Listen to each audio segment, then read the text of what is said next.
go. I don't know. It's stuck like on like a loading loop right now. Oh, there we go. It works now. There we go. All right, cool. You know what? Let's get started. So here's what we're gonna do today. We're gonna finish this community drawing right here, guys. And honestly, guys, I'm gonna look into a lot of my other sketches I want to do. If we can start working on that. Uh, because I have no more paper. All my sketchbook is full. All my sketchbook is full, guys. So the new paper should be coming in tomorrow, I think. Let's see. Orders. Yeah, it's arriving tomorrow. Yeah, it's arriving tomorrow, guys. So that's why, like, I have no more paper. So after we're done with this one, we're gonna look into other designs that are done with this one, and see what other projects we can finish, and then kind of continue going from there. All right, guys. So that's what we're gonna do. All right, let's do this. I guess don't know. There's a new video for Bricks and Minifix Saga. It looks like it's the final chapter, or at least it may not be the final chapter.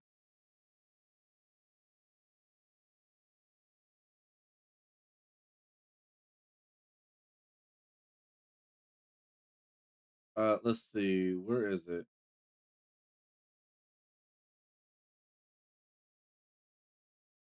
Y'all own nothing and feel empty. 1%. That's how the gaming industry is right now. That's how the gaming industry is like right now, dude.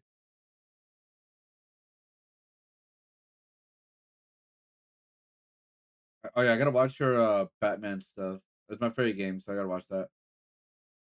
All right. Oh, by the way, the Batman Lego should be. I think we're gonna start playing it next week. We're gonna do it when I'm after work.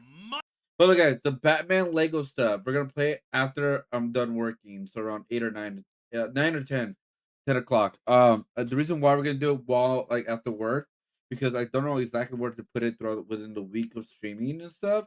So I don't know, right? So I think we're gonna do it within that time. Anyways, all right, let's do this. 47 minutes, so let's go.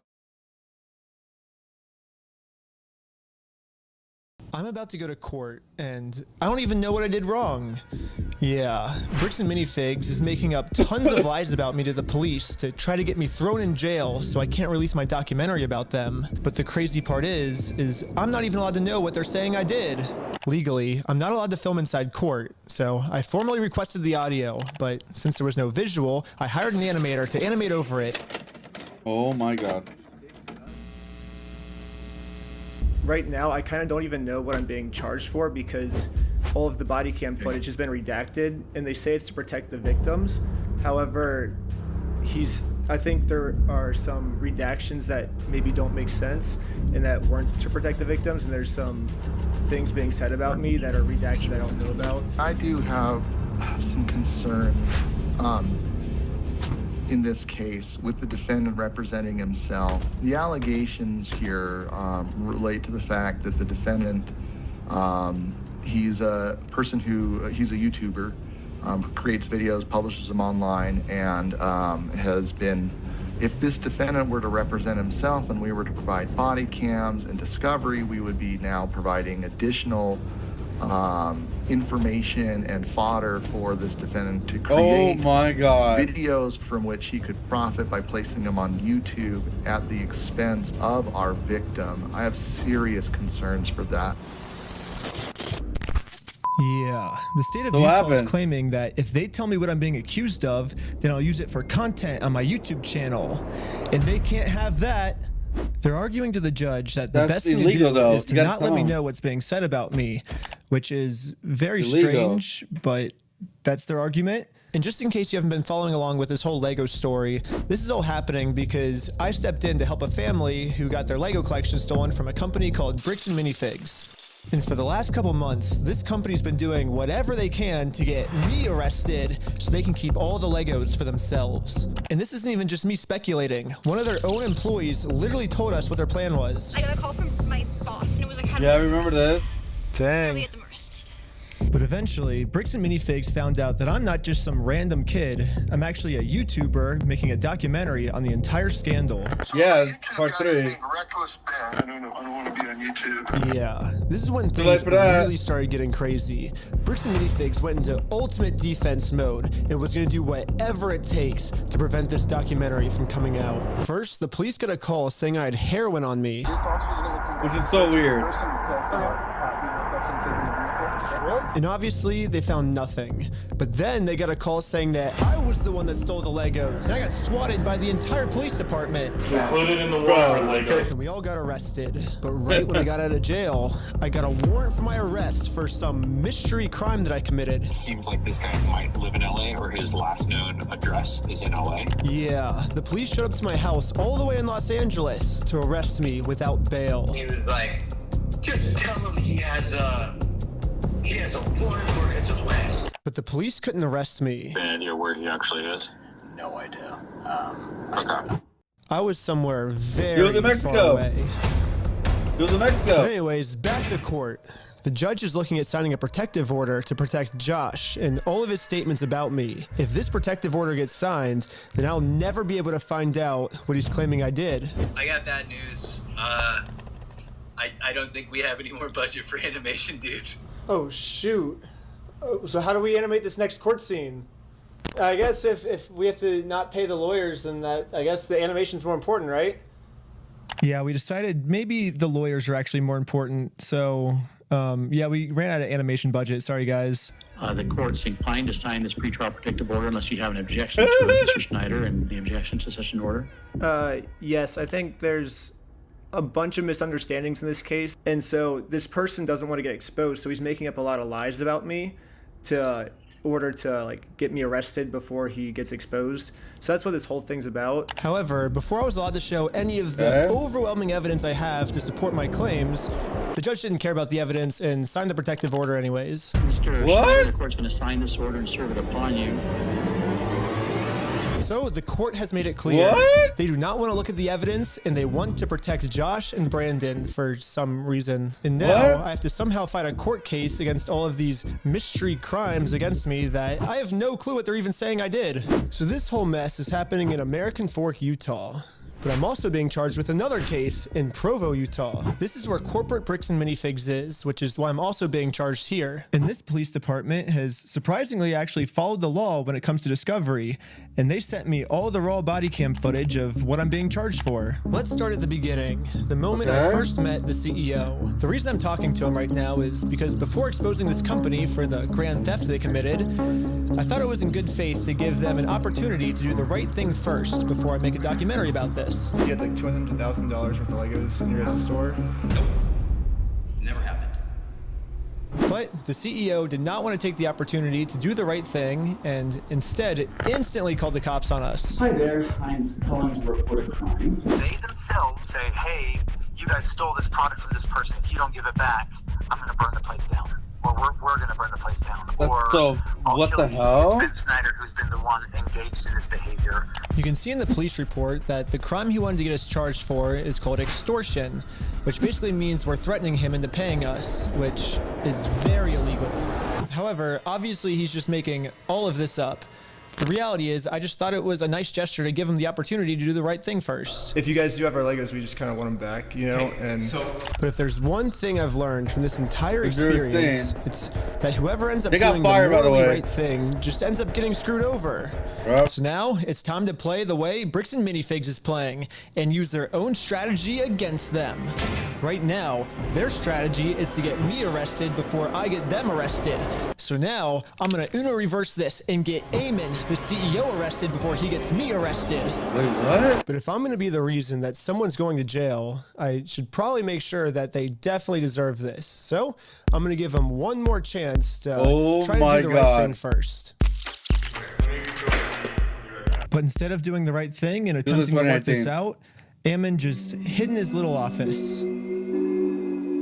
And he called the police on me. Oh my god.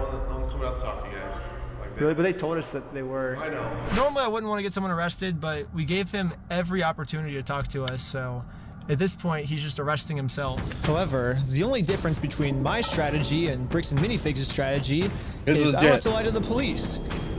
Eamon McNeff actually committed a crime. I have tons of crimes on camera that Eamon McNeff has committed. Let's start at the beginning with crime number 1. So what's going on? So you guys are holding some of our Legos? No, we're not.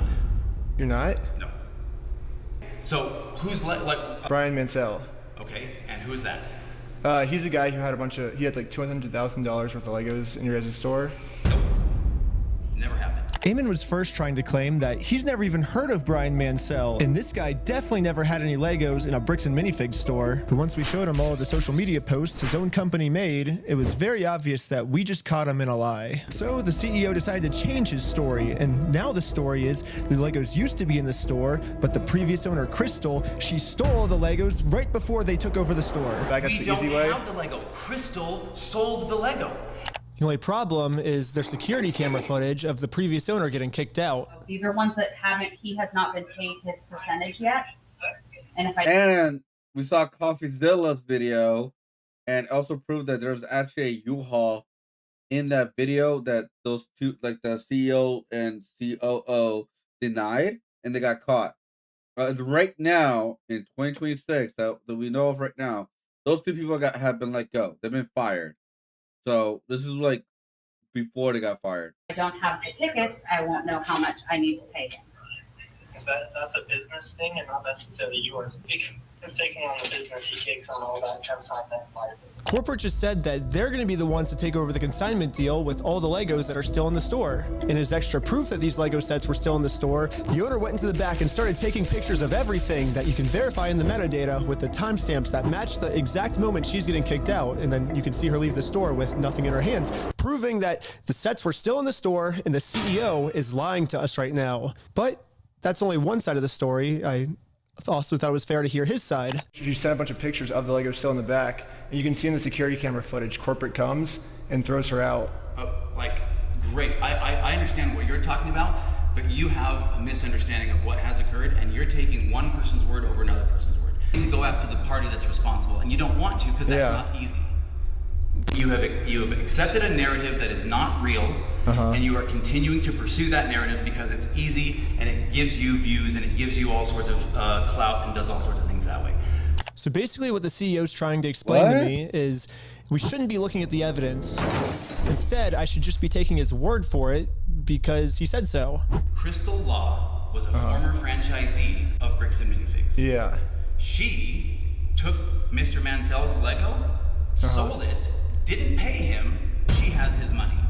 But she sold his Lego, she has his money. To make it easier for you guys to understand the CEO's argument, we're going to demonstrate his argument with a little skit. Oh, all right. That wasn't a back foot. No, are you sure? You have a misunderstanding of what happened. Yes, this is the exact argument the CEO is trying to make. Something we just saw in video, the CEO is saying never happened, which would mean the CEO's lying. And most people would agree that lying is morally wrong. However, if you lie about a crime, the way Eamon's lying to me right now, then that's not just morally wrong anymore. That crosses into new territory called illegal. The specific crime is called obstruction. If someone commits this crime, they can get arrested. Are they gonna get arrested? We're at the police station, and we're gonna charge them with a criminal crime, obstructing of evidence of a $200,000 theft. And good news for us, we found out last week that all of the police in Utah take obstruction very seriously here. The police arrested my friend Sheldon for obstruction for locking his phone. Right now you're attempting to destroy evidence. Okay, put your hands behind your back. I was just locking my phone. You're under arrest for obstruction of evidence right now. The crazy part is, the police didn't even have a warrant, so Sheldon locking his phone was 100% legal. 100% legal. The police arrested him anyways because that's literally how serious the police take obstruction crimes here. They do not mess around when it comes to obstruction. So now, just imagine how angry the police are gonna be when I go into the police station and tell them that someone is actually, for real this time, committing an obstruction crime.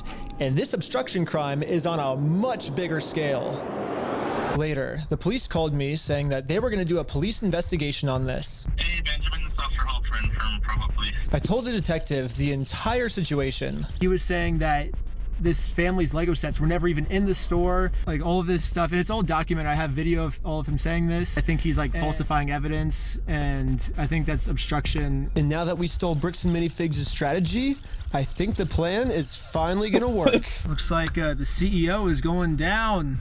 I mean, I submitted the videos of Eamon saying we're gonna burn down the building and shoot him. They themselves say, hey, you guys stole this product from this person. If you don't give it back, I'm gonna burn the place down. Or we're gonna burn the place down. Or I'll kill you. And then I submitted all the raw footage of the entire conversation I had with him, proving to the police that we never even said anything close to this. This raw footage verifies that everything I told the police is true, and everything Eamon told the police is a lie. On top of that, I even got access to the complete case Eamon made against me, and he doesn't have a single piece of evidence to support any of his claims. Which I guess makes sense. Like, how can you support evidence if you're just making everything up? Like, of course you can't submit anything. So if the police have to decide what case to pursue, they're obviously going to pursue this case because it has like a ton of evidence. And then they're going to throw out Eamon's case. It has no evidence at all. Right, but guess, The person you're trying to reach is not available. Hello, my name is Ben Schneider. A couple months ago, I made a case, and you were the officer that was helping me create it. I submitted a bunch of evidence through a link you sent me, and this was a couple months ago, and I haven't heard anything back.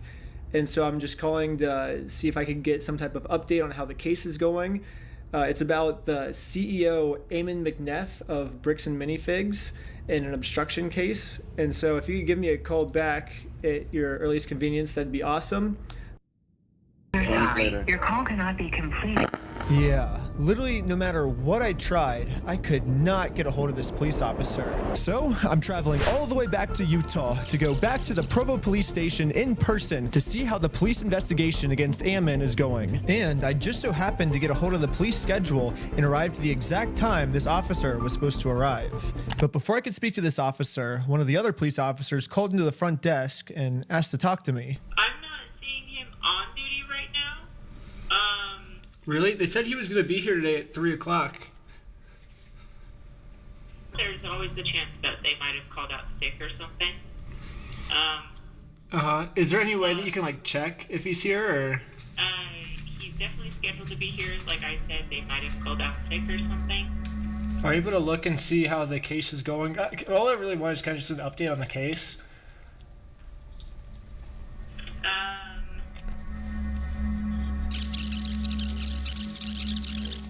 That's not something that I can tell you over the phone. Okay, you can't even just tell me like how it's going, like if he's still looking into it, or? No, I can't. That's not something I can do. Okay, well thank you. So basically I came all the way out here to find 0 answers, but eventually I did find an answer. They sent it to me in the mail, and looks like I was right. The police only had time to take on one of our cases, and it was Eamon's, not mine. What? Yes, the case that had an overwhelming amount of evidence. They thought that case was garbage, and they took on the case that has 0 evidence at all.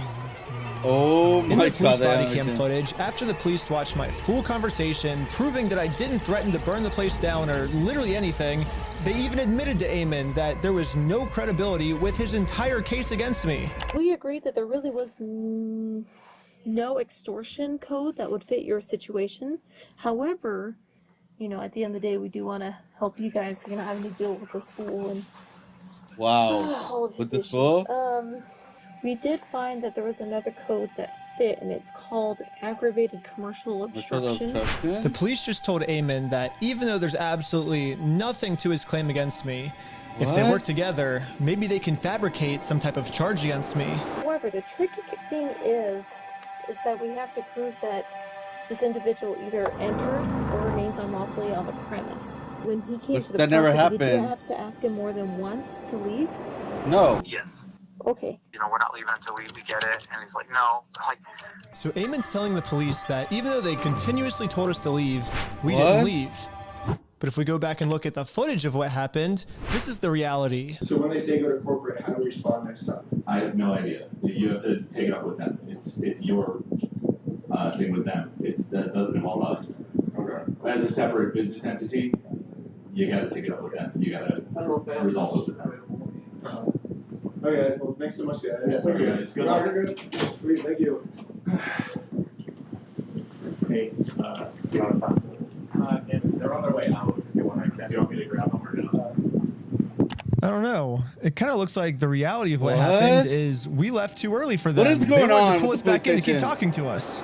But we did show back up a second time. And to Ammon's credit, about halfway through the conversation, he did say that if we don't leave, he's going to call the cops on us. You can leave. If you come back here, we will call the cops. If you don't leave right now, I will call the cops. So you don't want to do the easy way? And this is right after I told him you could do it either the easy way and just give us the Legos back, or we can do it the hard way, implying that we would take him to court.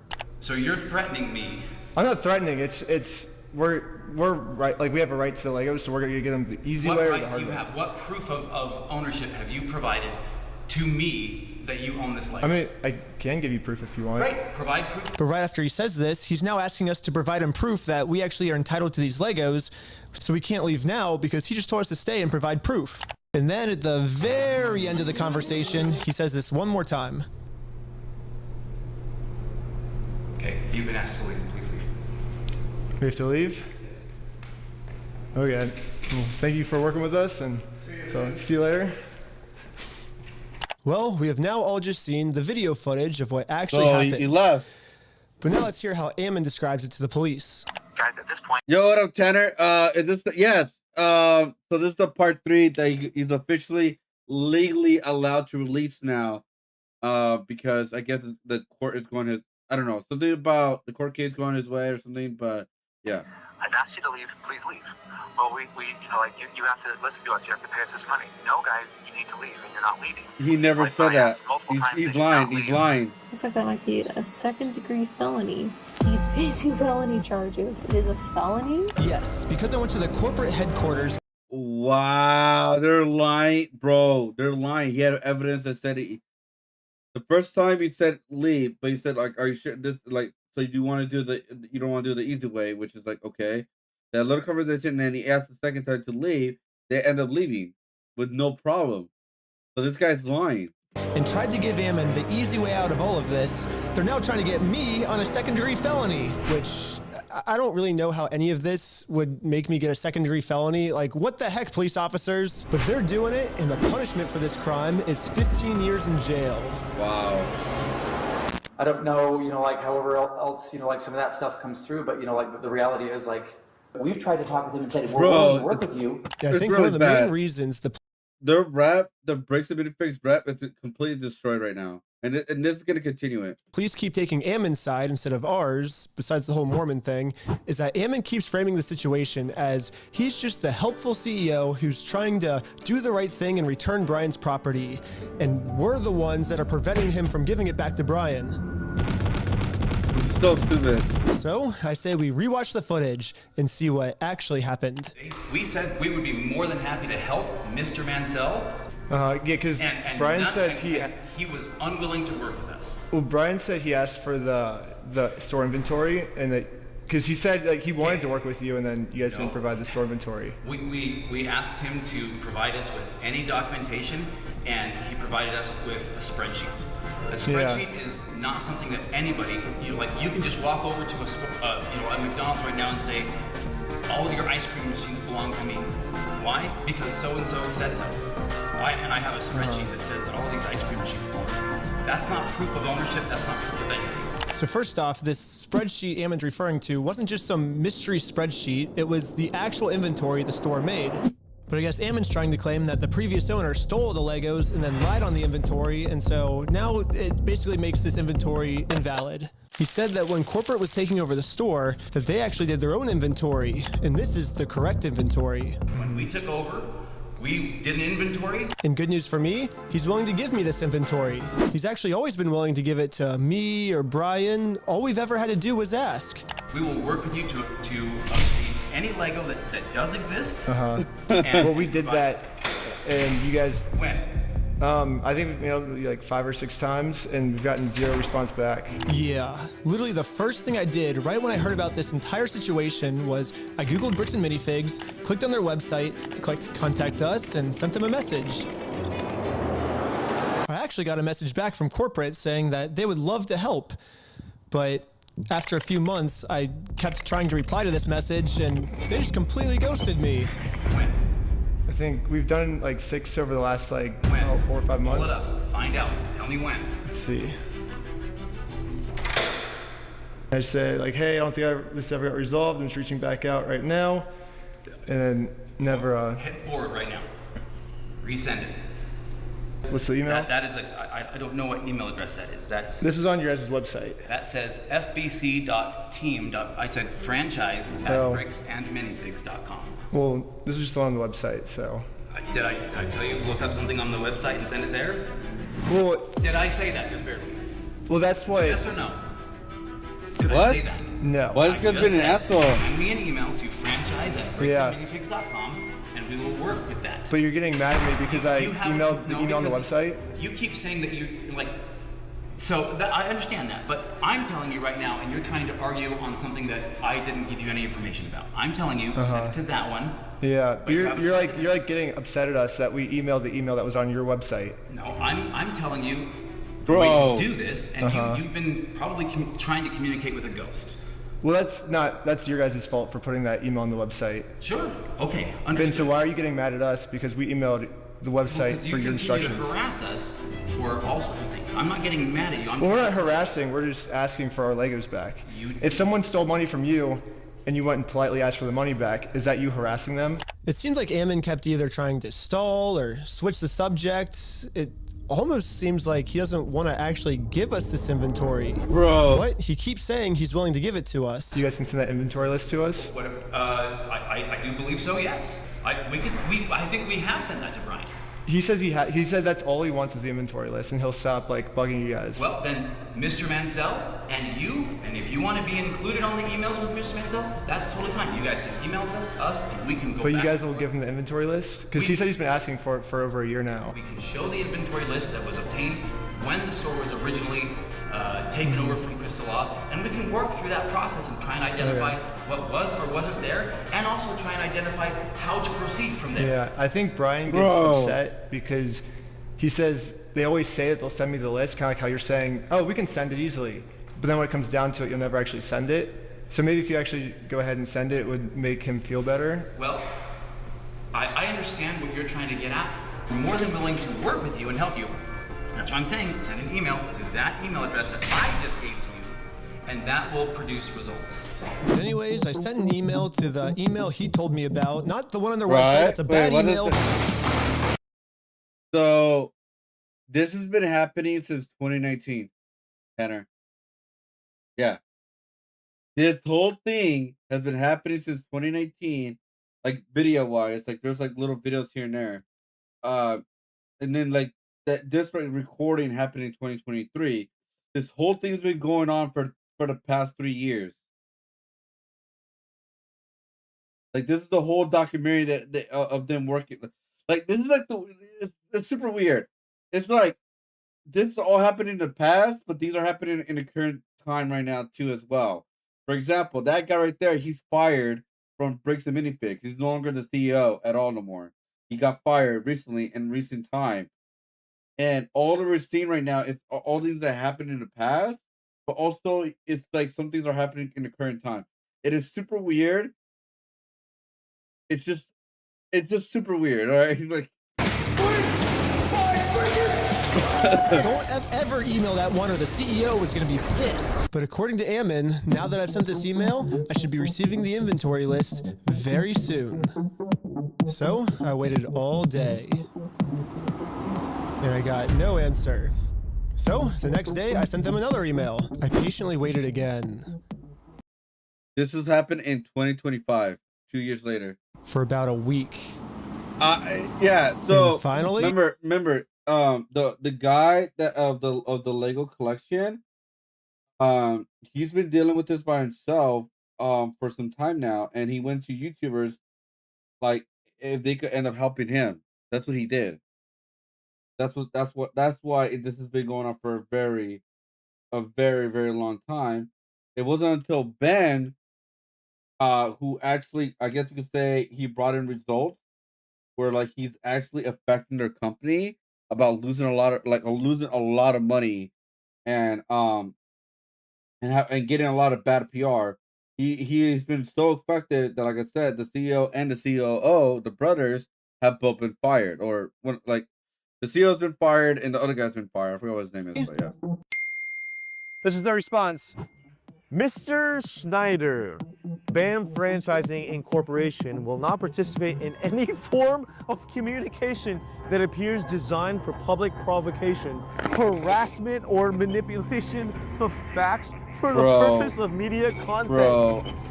Attempts to obtain privileged or confidential information through misrepresentation or the creation of fraudulent documents. Just for me asking for this inventory list to prove their innocence, because I want to give them the benefit of the doubt. I want to be like, hey, if you're innocent, I want to prove that you're innocent with this inventory list. But now, by me trying to do that, that's criminal behavior on my part. And considered harassment. And we reserve all rights to refer such behavior to appropriate legal authorities. And the cops. So don't ask for our inventory list or else we're going to call the cops. Yes, Bricks and Minifigs has officially banned me from ever asking for this inventory list again. And I'm not the only one who's banned from asking for this list. He promised us a full inventory right away. We've never received it.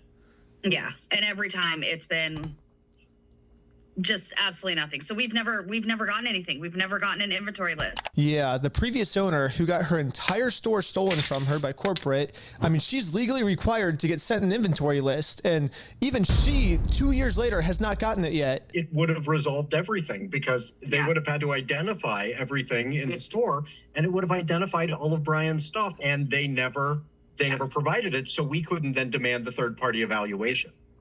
And it's now, what, a year and a half later? You know, who knows what. Still no inventory. Dang. So, would have solved a lot of problems a year and a half ago to go, here's the inventory. And even Brian still hasn't received this inventory list yet. I've never received an inventory list. I've never received a record of sales because they can't provide it. They opened the store up almost right away and started selling it. And the worst part about all of this is it seems like the CEO is pretty much just trying to rub all of this in everyone's face. When I turned on the news, I saw this. Now, as far as offering Brian the inventory, have you gone through the store, figured out what was part of his collection, taken inventory, and shown him that inventory? And he's lying if he says yes. We've tried to share those with Mr. Hansel in hopes that he can see, you know, like that we were not attempting in any way, shape, or form to withhold anything. Those that were offered to him, and the initial offer was rejected. So now on public television, Ammon, the CEO, is telling the world that he tried to give us this inventory, but we're the ones that didn't want it. We do want to help him recover as much of the collection. Our number one priority right now is to ensure that he gets made whole.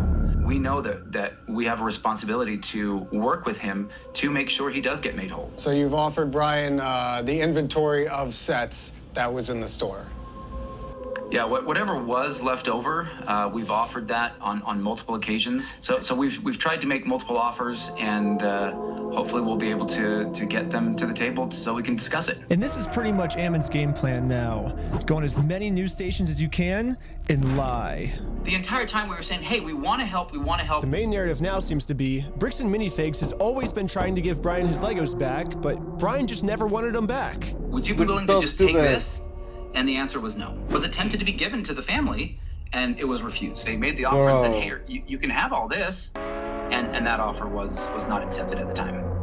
Well, that's Ammon's side of the story, but I say let's take a look at what actually happened. Read from the bottom up. That is our correspondence with Bricks and Minifigs, trying to work with them. Oh my God. And getting the sets back. So right when this happened, Brian hired an attorney to reach out to Bricks and Minifigs. They sent an email saying, how should we proceed to retake the possession of the sets/minifigures? And they actually emailed back saying they were willing to help. And then after this, they just never respond. So Brian's attorney sent them another email, just following up on this, when can we pick up the sets? And they still didn't respond. Bro. So the attorneys emailed back saying, it's now been 16 days. How can we get these Legos back? And finally, they received a response. It says Brandon Best and Joshua Johnson have no legal obligation to return any of the Lego product that exists in their store to you. What? So yeah, basically they're saying that they're the ones that are not able to work with you, is what it seems like. Exactly. They finished this email saying, "We consider this matter closed and will not be returning any Lego products to you." So as you can see, Biggest that's the regret of reality their of life. what actually Their happened. companies has gone downhill right But then now. Ammon goes on Fox News and says this. So they actually did have an attorney send information to us. We said, great, appreciate this. Let's see what we can do to work this out. Yeah. And then we never heard back. So why is oh my Ammon God. going on like Fox News then and saying we wanted to give Brian his stuff back? He's the one that didn't want his stuff back. He didn't want any of his things. That's my point. I don't know. He's lying. I truly do believe in integrity. Truly, I believe Integrity, in my the sentiment ass. of integrity, and I believe everyone should have integrity. But anyways, another thing the CEO seems to be pretty upset about is that when Brian kept demanding his stuff back and couldn't get it back, eventually he had enough. okay, And he was doing? like, I'm gonna make a Facebook post about this. And in his Facebook post, he called Bricks and Minifigs thieves. Yes. The Bricks and Minifig is still happening, guys. This is part 3. He's officially have been released. Part 3 of Bricks and Minifigs, guys. Because he's legally allowed to do it now. How you doing, Kat? How's it going? How's it going? How's it going? Right now, we're finishing the community drawing, and now I officially have an announcement, guys, for the next community drawing. A wrestling match. That's right. We're gonna put a bunch of animals in a wrestling match. Maybe like a Hell in a Cell. No, actually, well, who knows? Really, maybe a hardcore match. I don't have no idea yet. But it's gonna be a wrestling match, and it's gonna be animals, guys. So if you guys already subscribe, which I believe I have the list of some new people. Let's see. Where is it? Did I wrote it down? I didn't. I have a couple. No, actually I didn't. I am? Okay, hold up. So let me update the list now. Wrestling match. So let me put you right now, saying Cat. What kind of wrestler do you want to be? So yeah, that's kind of like the idea we're going with. Like, what kind of wrestler you want to be? The animals, I'll pretty much be choosing the animals because I want to have like a certain idea. I'm gonna place the animals and stuff. Oh God. That's not the cough, guys. But yeah. So let me know what kind of wrestler. Oh, actually, yeah, no. Actually, pick your animal and what kind of wrestler. Like you want to be a grappler, high flyer, that kind of stuff. Oh yeah, I want to see a lion versus gorilla. Hey, Tanner, if you want to be a part of it, I could put your name on the list. Where like all you gotta do is show up for the stream 4 times and you'll be in the list pretty much.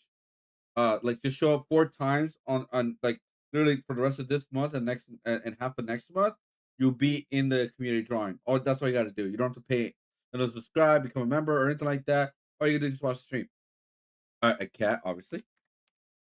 Cat, okay, like a lion, a tiger, and I like Rhea, so I want to be a emo wrestler. I'll put emo wrestler.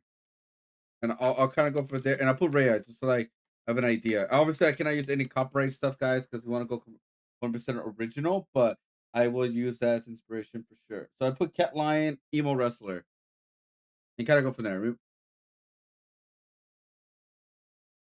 And liars. And this Facebook post, like, really pissed off Ammon. I mean, Bricks and Minifigs is literally suing Brian now for millions of dollars, all because of this.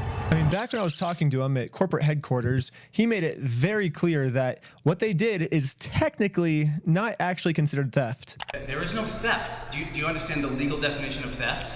Legally have to meet the definition of knowing that the property was stolen or otherwise not belonging to that person. And on my phone, that was not known until Mr. Mansell came in days later and said, I have some of these things that need to be... And that's another lie again, because... It is not another lie. So I showed Ammon the security camera footage where corporate acknowledges that they are now going to be responsible for these Lego Star Wars sets. These are ones that he has not been paid his percentage yet.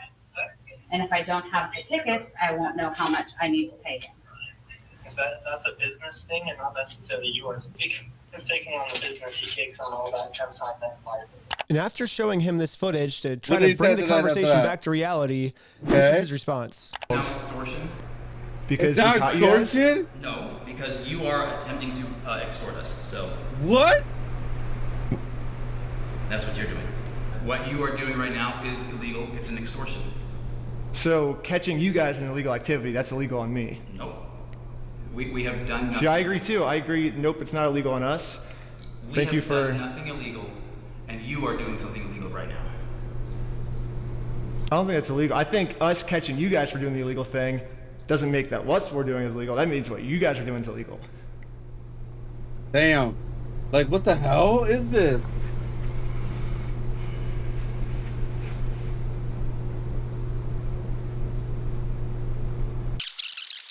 And he calls the cops. You've been asked to leave. Please leave. We have to leave?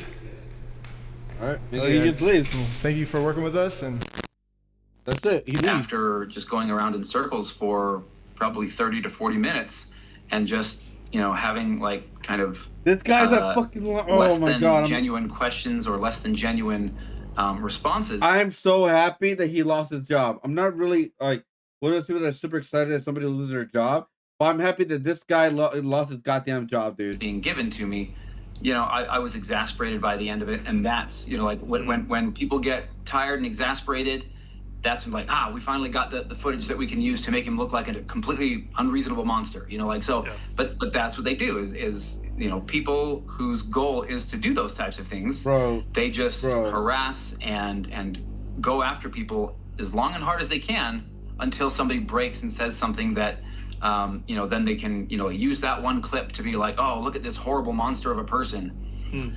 So that's what I feel like has kind of really happened here. So Ammon's claiming that I just harassed him for 30 minutes and finally he got fed up with us, which that was the one clip at the end that I used in my documentary. So I say let's go to the very beginning of the footage, my first interaction with them, and see what actually happened. So what's going on? So you guys are holding some of our Legos? No, we're not. You're not? No. Yeah, literally from the very first sentence we ever exchanged with each other, Ammon's goal was just to lie to us. But anyways, I'm now starting to think that the only reason Ammon wanted us to email him about the inventory list wasn't actually give us the inventory list, but actually it was a trap. Yeah, Ammon only wanted me to email him so he can find out my email and subpoena Google and find out all of my private information. You think I'm lying, but they actually did this. They subpoenaed Google asking for all private information tied to this email address. And Google sent them like hundreds of hours of all the raw footage from everything I've filmed to the Lego video so far, all my emails, all my search history, all of the metadata that shows everywhere I've been. But anyways, this was the reaction of the police officer after she watched my entire first episode. I'm really curious to see like if this fool even makes any money doing this YouTube stuff. I'm like, it's enough for him to travel to another state just to go get some footage. It doesn't even sound like his like secret information doesn't even seem credible from my understanding. No, so it sounds like you were able to watch the video. I think by secret information, the police officer is referring to the security camera footage that proves that everything Bricks and Minifigs is saying is a lie. My first question is, how could this not be credible? It's literally just video evidence of what happened that night. But at least now I can see why the police aren't listening to me. They're basically just saying that all of the evidence I submit to them is not credible and therefore case closed. Ben's wrong and we're right because we said that the evidence is uncredible. At this point, Bricks and Minifigs is working with the police to just come up with whatever story they can to make any evidence I give them seem as uncredible as possible. In all of his actions to just generate clicks and likes to get, you know, like social media clout without putting in work and just doing the... And that's what the narrative has been pushing lately. It's like, oh, he's a YouTuber. Don't take him seriously. He's doing everything for kicks and likes, so whatever he said is automatically bad because he's a YouTuber. That's utterly goddamn dumb as bro. And you know what? That was their downfall. They lost their jobs because they didn't take them seriously with all the video evidence. And they lost, like, they literally have bad PR right now with the public opinion too as well. Like, they lost, like, Bricks and Minifigs hasn't posted since their statement, by the way, to this day. So here it is right here. To this day, the last post they ever made, it's not a pinned comment. It's literally in May 28th. That's the last time they made a post on May 28th. They have been shut down for the last getting close to it's been a month and a couple like a week or two. And if they don't do anything this month, they'll be shut down in they will be officially shut down for like 2 months. Like in their social media presence. Like they lost so much credibility lately that like they lost so much more money than they ever expected. Like, they lost so much more money, dude. Yo, what up? Nobody cares for you? Wow, why nobody cares for me?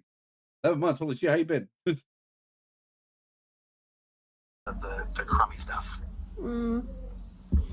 Interesting. He seems like a fun gentleman. No. Well, and you know, His MO really seems to follow somebody who's like a paper tiger, right? Like who, like behind, you know, or like a keyboard warrior. They'll make threats. And this is the craziest part of the video to me. Ammon's claiming that I'm a keyboard warrior. And a keyboard warrior is basically just someone who talks a lot of smack online, but then when it actually comes down to it, they won't do anything in person. Which, I mean, if we look back at the footage, I accomplished almost everything I set out to do. I didn't get scared of anything. If someone in this story is a keyboard warrior, I don't think it's me. I think it's Bricks and Minifigs. I mean, let's double check by looking at the footage. Ammon claims with his words that he can give us the inventory list. We can show the inventory list. But when it actually comes down to it, he's terrified to give it to anyone. Bricks and Minifigs this entire time has also just been begging me to sue them. If you think it's illegal, why don't you sue me? Let's go to court. Sue me for us. Sue me. Let's go to court. Let's go to court then. So when I finally go out and actually sue them, they close down their store.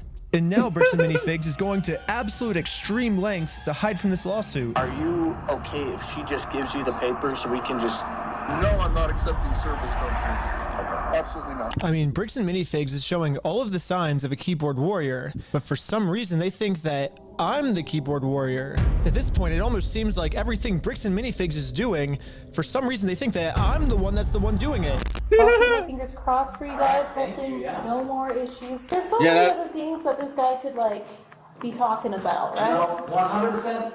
But sometimes, you know, like it's a sunk cost fallacy. They just think, oh, I put so much time and effort into this. And guess what? They lost their jobs. Bricks and Minifigs are not doing well right now. And they literally lost, like, they literally closed the store because of him. Like, bro, but by the way, this is kind of recent. This is 2026. This right here, footage right here, guys. It's in, like, recent time in March. I gotta make sure something happens. All right. Thanks, guys. Appreciate it. Yes, Ammon just completely proved my point. Obviously, I'm not suffering from the sunk cost fallacy at all. Ammon's the one suffering from the sunk cost fallacy. I mean, they literally already admitted to me that they've held onto the Legos for so long, it's not worth it for them to give it back to us anymore. I'm not going to distribute those things at this point. We've kept them on hold for this long, so. Let's see what else Bricks and Minifigs is accusing me of. Well, they're suing me for defamation. But this entire time, Bricks and Minifigs is actually the ones defaming me. They themselves say, hey, you guys stole this product from this person. If you don't give it back, I'm going to burn the place down. Let's go to the next thing Bricks and Minifigs is accusing me of. Extortion. When they're the ones actually extorting me by saying if I don't let them steal the Legos from us, they're going to make up a reason to throw me in jail. You stole them, bitch. I stole the Legos? Yeah, you're a fucking thief. Dang. Okay. You can shut the fuck up. That's your fucking choice. Bricks and Minifigs is also getting me for RICO charges. They're charging Reckless Ben for RICO. I think it is more likely that the police are guilty of RICO, right? And if you look at the CEO's previous businesses, he actually got sued for RICO. He's the one guilty of RICO, not me. They're also accusing me of sending a sniper to shoot out the windows of the McNeff house. If you guys want to come to, you can see the window and see where they were shooting from. They were shooting from? When the police got there, they realized it was actually a construction worker who accidentally shattered the window. It seems more likely that it happened from construction work than it happened from some random people across the way. But even after all this, they still go online and say it was me. He's trying to get Ben Schneider for like attempted murder. He's basically trying to set Ben Schneider up for attempted murder when meanwhile it was a nail from his own construction worker. So what's the moral of the story here? It looks like everything bad Bricks and Minifigs is doing, they think that I'm the one that's doing the bad thing. It makes no sense. Makes perfect sense in their eyes. So, just to let you know, we call it double blind. The person who committed the crime may or may not be in the lineup or depicted. So I will give this to you. You'll have as much time as you need to choose someone or to not choose anyone. Whenever you're able to feel that you have ID'd somebody, I just ask that you circle it and then show next to it. So, is he lying? And then, like that. Perfect. Okay. There you go. So what's going on? Cool. Really, this was like the final step that I needed. This is legit. We've been able to verify who he is now. Yep. So the police put on this big performance to make it look like they're going to all this work to verify the facts, when in reality, they already know who I am. They already subpoenaed Google. They already watched my entire first Lego video. They already went through all my search history. To me, this just feels like a staged performance so they can show the world, hey, look, we verified everything, when if they would have just put an equal amount of effort into watching the raw footage I submitted to them, they would have found out that Ammon's just completely lying to them, but for some reason they didn't. A few weeks later, when I ended up going to court, this was the state's response. My name is Nick Mielstein. I'm the prosecutor. Is Benjamin Schneider here? Yes. If you want to take care of that today, we could do what we call a plea in abeyance. Were you able to see the footage I submitted to the police of our interaction? I have not watched it, no. Okay, because in that footage, you can clearly see that the second he tells us to leave, we say, okay, we'll leave. And then he calls the police and said that we threatened to burn down the building and shoot everyone inside. And he was just making up all these lies, which you can clearly see in the footage that we submitted. We were being respectful the whole time. We left the second he told us to. Sorry, let me look. And so it makes sense why the police would take me to court, because, I mean, he's threatening that we're going to burn down the building and shoot everyone, but we did nothing. Like, he's just saying that because he's trying to. I'm a documentary maker, so I'm making a documentary on the thing. So his logic is if he throws me in jail, then if he makes up a reason for me to go to jail, then I won't be able to expose them for their crimes. So that's the what's going on. It's clear as day in the footage if you watch it. It seems like they're just making up a bunch of false information in order to silence criticism.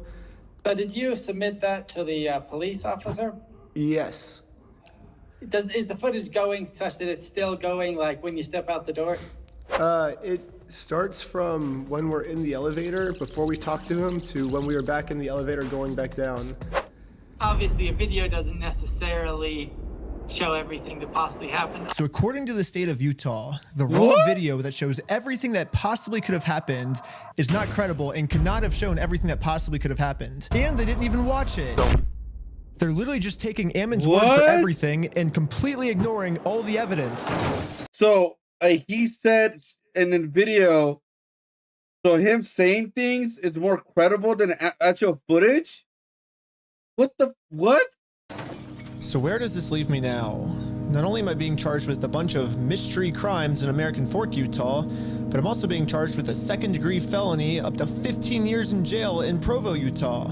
And now that they have written proof that I'm committing all of these insane crimes against them, I mean, obviously Bricks and Minifigs just made up everything, but that's not how the court sees it. The court thinks that these are real. And for whatever reason, the court wouldn't let me share my side. They only heard Bricks and Minifigs' side. Yeah, Ben's side was not in the room, was not heard.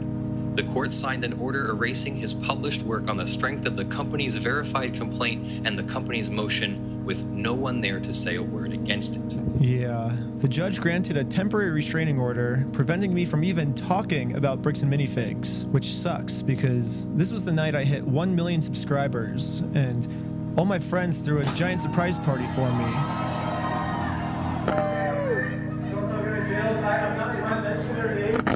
Yeah, Bricks and Minifigs gets to just keep spreading their lies about me, and I just have to sit in silence, and there's nothing I can do to stop them. What? But it's crazy to think about how much public support I was getting. $200,000 Lego dispute that's turning into one of the craziest legal cases and an internet crusade that is just exploding. A $200,000 Lego collection. This $200,000 Lego scandal is literally one of the like everybody backed them up. Almost every single YouTuber this is one of the backed them up, dude. I've ever covered. Run by Mormons. Reckless Ben. Reckless Ben. It really seemed like the entire internet was uniting to stand up to this bully of a company. Pretty much, and it worked. Can stuff it. Brick by brick. Brick by brick. Brick by brick. Brick by brick. It really did seem like we were right about to get the Legos back, but I was wrong. Now the court has silenced me, and it looks like all the work I put into this was just for nothing. However, people were pretty upset that I was silenced, and decided to protest. It sucks that What? I'm not even allowed to be a part of this movement anymore. Oh my god. Or maybe I can be here. I just have to be in disguise so no one recognizes me. Oh my god. No. All right, I'm here with, what was your name? I'm Jerome. Just here to support Oh the my cause. god. Just the American Fork local. Just here to support. Here with Jerome. I spent the rest of the day protesting for the cause, and not a single person here recognized who I actually am. And maybe the protesting worked, because after a full month of remaining silent, I finally have an announcement. Well, it looks like I don't need this disguise anymore because I have my freedom of speech back, baby. I can say whatever I want. I can say Bricks and Minifigs sucks. I can say Bricks and Minifigs such old people. And look, I just said it. I'm not in jail, which is sick. We got our First Amendment rights back. Yeah. And now that I have my freedom of speech back, everyone is wondering how Bricks and Minifigs can make up for the fact that they made up all these lies about me to take away my freedom of speech. Most legal experts are saying I could easily win millions of dollars from Bricks and Minifigs, but instead, I have a better solution. If they want to apologize, they can say that they're sorry by doing the chicken dance. And I will take that as a sincere form of apology. And once they do the chicken dance, then I will know that Bricks and Minifigs is sorry, and we can finally I want to see a chicken move on dance. to the next video series, and it'll be awesome. So you guys might be thinking, why do you want them to do the chicken dance? And there's actually a reason. So this entire time, Bricks and Minifigs always says the right thing, but then their actions don't match their words at all.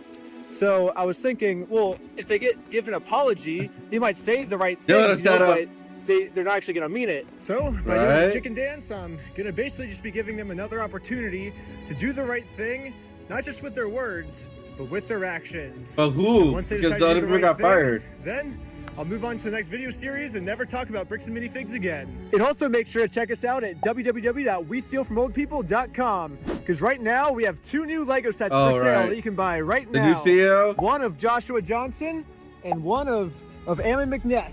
And we're only making 500 of each, and once all 500 of each sell out, we're never making any more.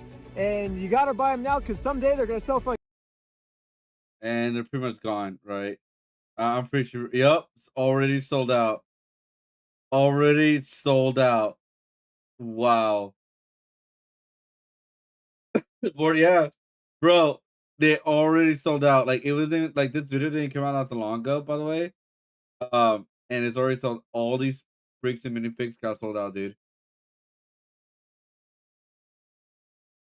Bro, it's time to go. It's time to work at McDonald's. It's time to work at McDonald's. Damn. Yeah, no, he's no longer a CEO, right? Hold up. I want to make that. I want to make that like for sure. Hold up. CEO fired. Prisoner Ammon McNabb has not been fired. Rather, the company faced a major viral scandal. In response, corporate leadership permanently closed the Sun Kaiser Oregon store, parted ways with the franchise owners. Oh, so he has not been fired. I thought he was. Oh, I appreciate it. Put the fries in the bag. Thank you, cat. The controversy gained answer. Wait, hold up. I thought they were let go. I thought he was let step down. He was stepped down. I don't know. Remains active. Oh, what? What did I read that before then?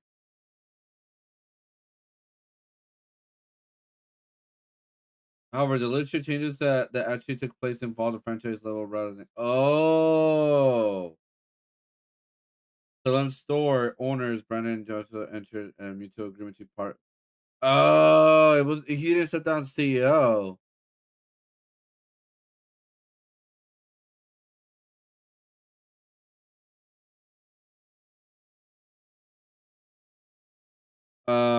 Let's see. Is the company losing money? I don't know why I thought he was fired. It was the franchise thing. They're like parted ways. As a whole, it's not losing money, but its parent company does carry substantial liabilities. Overall brand revenue is up in 2026. Reported total brand revenue was 95 million, driven by massive expansion. While the company is structured stable, they claim that the viral reckless scandal will cause financial damages.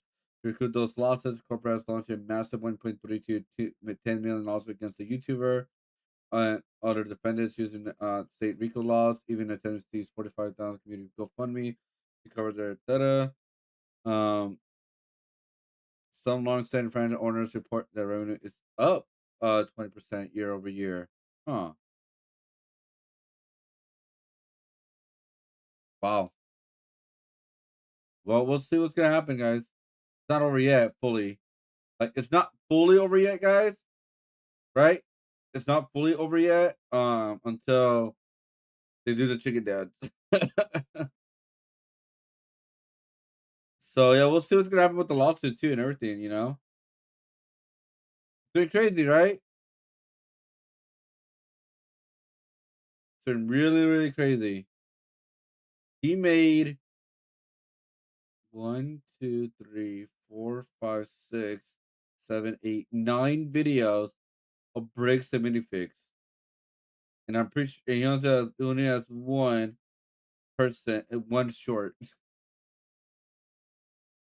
I don't know. We'll see what's gonna happen, man. It's just crazy, man. Like, even Papa Meat just made a video about them. Like, bro.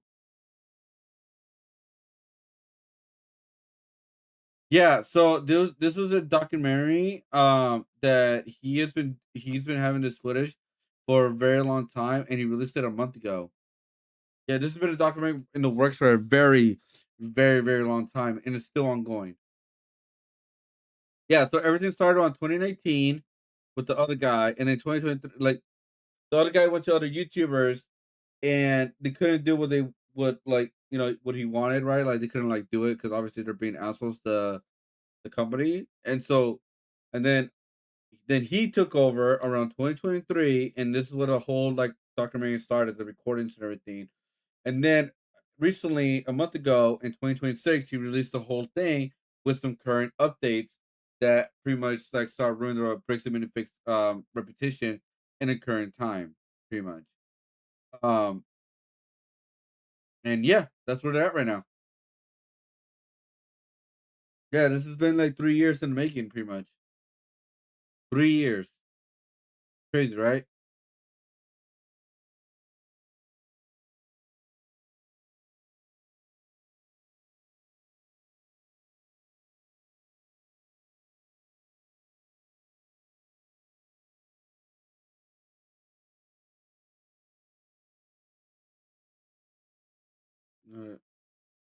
All right. Let's see.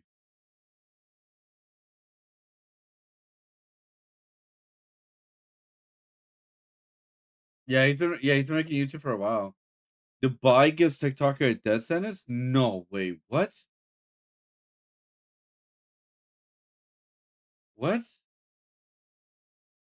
It's not every day you wake up and you see influencer facing by firing squad in 2026. So obviously, I wanted to know everything about this case and how we even landed here. Because apparently she thought that she found the perfect online romance. And instead, just weeks after landing in Dubai, her boyfriend had his life taken. She was sitting in jail charged with that crime, and she was claiming that she acted in self-defense. Now she's facing one of the toughest legal systems in the world. So let's break down what exactly happened. When I first saw the headlines, I assumed this was going to be like another straightforward influencer crime story, but the more I looked into this case, the less straightforward it became. Because right now, there are two very different stories being told. On one side, you have the prosecutors in Dubai who've charged the 23-year-old British influencer, Brooke George, with premeditated after her boyfriend, William Treby, had his life taken away. If she's convicted, she's facing the ultimate consequences under the UAE law. And on the other side, you have Brooke, her family, and the advocacy group representing her. And they say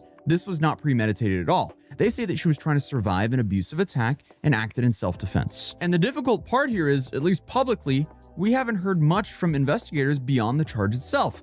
Most of the detailed timeline that's been reported so far comes from Brooke's family and the organization assisting her, while UAE authorities haven't publicly laid out why they believe the...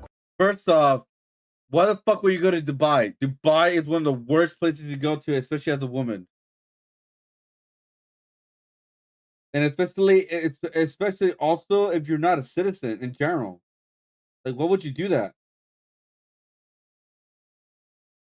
Like I don't think I'm wrong about that, right? Like Dubai, it's like literally one of the worst places you can go as a woman. Like those countries are really bad for women. Maybe she had a legitimate reason why she did what she had to do. I don't have no idea. I don't know the full case, but I'm just saying it's like, yeah, don't do that. You never go there. Never go there. Because holy shit, bro, it's like it's really bad over there when it comes to certain things. There's, like, I'm not like, yeah, it's pretty crazy. It's a lot crazier than the title even too. Wait, what? Crime was premeditated. The advocacy group is called Detained in Dubai, and they say their mission is to help foreigners in the UAE legal system and to campaign for fair treatment. So they obviously think that Brooke is not getting fair treatment. And throughout this video, I'm going to be very careful to, you know, separate what's being confirmed and what's being alleged. So with all that out of the way, let's start from the beginning. So you have Brooke George, who's a 23-year-old from Gravesend, Kent, who built a following on TikTok and Instagram by posting lifestyle content, travel photos, and snapshots of, I guess, what looked like a pretty normal life.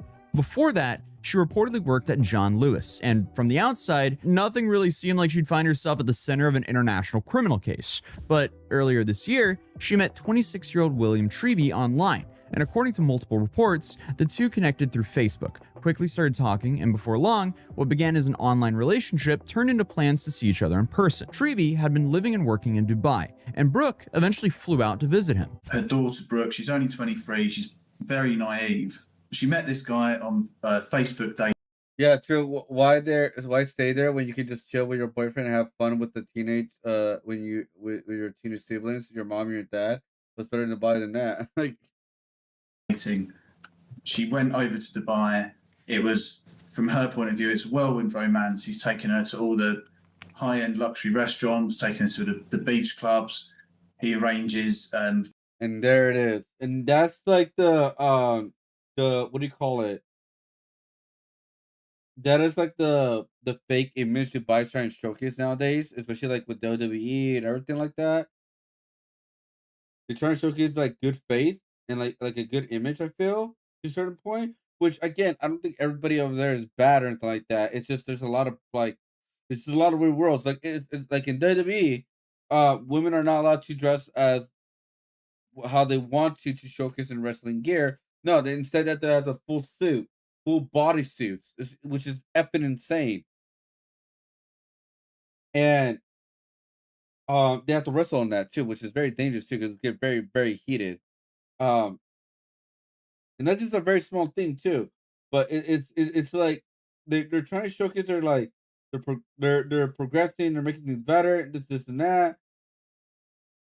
But when these are actually showcased, it's like, bro, this is like really bad. Like, no, like literally, no woman should be at Dubai. The only reason a lot of women are there is because they're paying a lot of money for women to be there. Because some crazy stories with Dubai over there. Some crazy stories. What women are a lot what they're willing to do for money. For her to have this modeling photo shoot on the beach, she's very proud and happy about all this.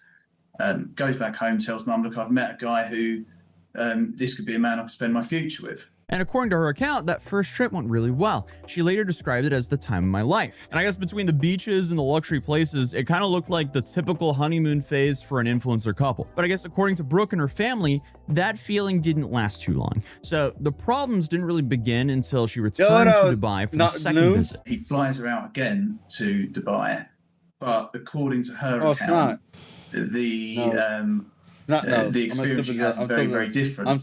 She's left alone in an apartment for a lot of the time. There are other people in the apartment. When they do go out, they're accompanied by this other chap. So she says that William acted completely different from the man that she'd gotten to know during the first trip. And through statements released to the advocacy group Detained in Dubai, Brooke alleges that he became controlling and abusive, and that little things started making her feel like something was not right whatsoever. So one of the biggest red flags was apparently discovering that he'd only booked her a one-way ticket to Dubai. Uh-oh, that's not a good sign. Bro, this literally reminds me of a film Hopefully I can find it. It's a true story film about a guy said they're like, oh, we're gonna go to I forget where exactly it was, but it's like we're gonna go to this place and we're gonna visit my family there, right? It's just a vacation. It's not permanent or anything like that. We're just visiting my family. And so what happened is that he tricked the girl, the woman, into pretty much like what do you call it? Into pretty much like staying there permanent. Like she tricked her. Like she had literally little to no rights. It was really, really bad. But yeah, Not Without My Daughter. That's what the movie's called. It says, it's an American woman married to a Moody, an Iranian American living in the United States. When Moody informs her that he wants her and their daughter to visit Iran with him, Betty is reluctant because of the country's harsh treatment of women. When the family arrives in Iran, Betty discovers that her husband plans to stay in the country for good and has no intention of letting her or Mehtab return to the United States. It literally sounds exactly like that. Like, these things actually do happen.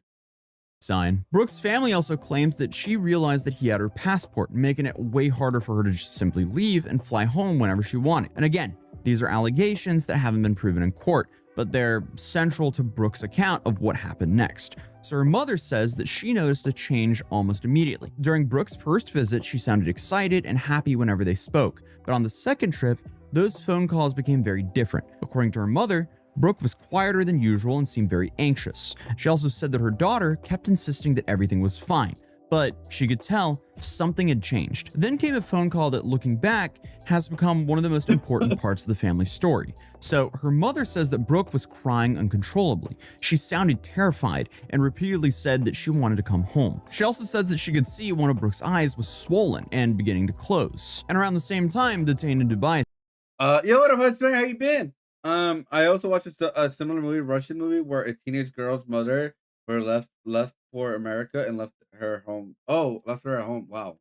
Said Brooke had started telling friends that things weren't right and that she needed to get out of Dubai. So the organization also said that Brooke became concerned that she had been lured there under false pretenses, though there's been no public evidence released by investigators supporting this claim. So I mean, regardless of whatever was happening behind closed doors, it's clear that at least at this point, the relationship Brooke had described as the time of her life was, at least according to her account, pretty much over. And now she wanted to escape. Then came the night that changed both their lives forever. So the two went out together the evening to McCafferty's Bar in Jumeirah Village. Brooke alleges that after William had been drinking, an argument broke out and he became violent on the drive back to the apartment. Brooke claims that the assault continued once they got home. And at some point, she says that she decided she needed to leave Dubai altogether. And Brooke managed to arrange a flight back to London with the help of her friends, but it was one major problem. She still needed her passport. They say that she returns to the apartment to collect it, believing that she could just grab her stuff and head straight to the airport. But what happened next is obviously the main part of this entire case, because Brooke says that she was crying, begging for a passport to be returned, when William allegedly attacked her again. She claims that she was punched repeatedly, feared for her life, and reached for a kitchen knife that was within arm's reach. And William then lost his life after being stabbed. But the question is, why? Brooke says she acted in self-defense because she believed that she was in danger. Dubai prosecutors, however, have charged her with premeditated,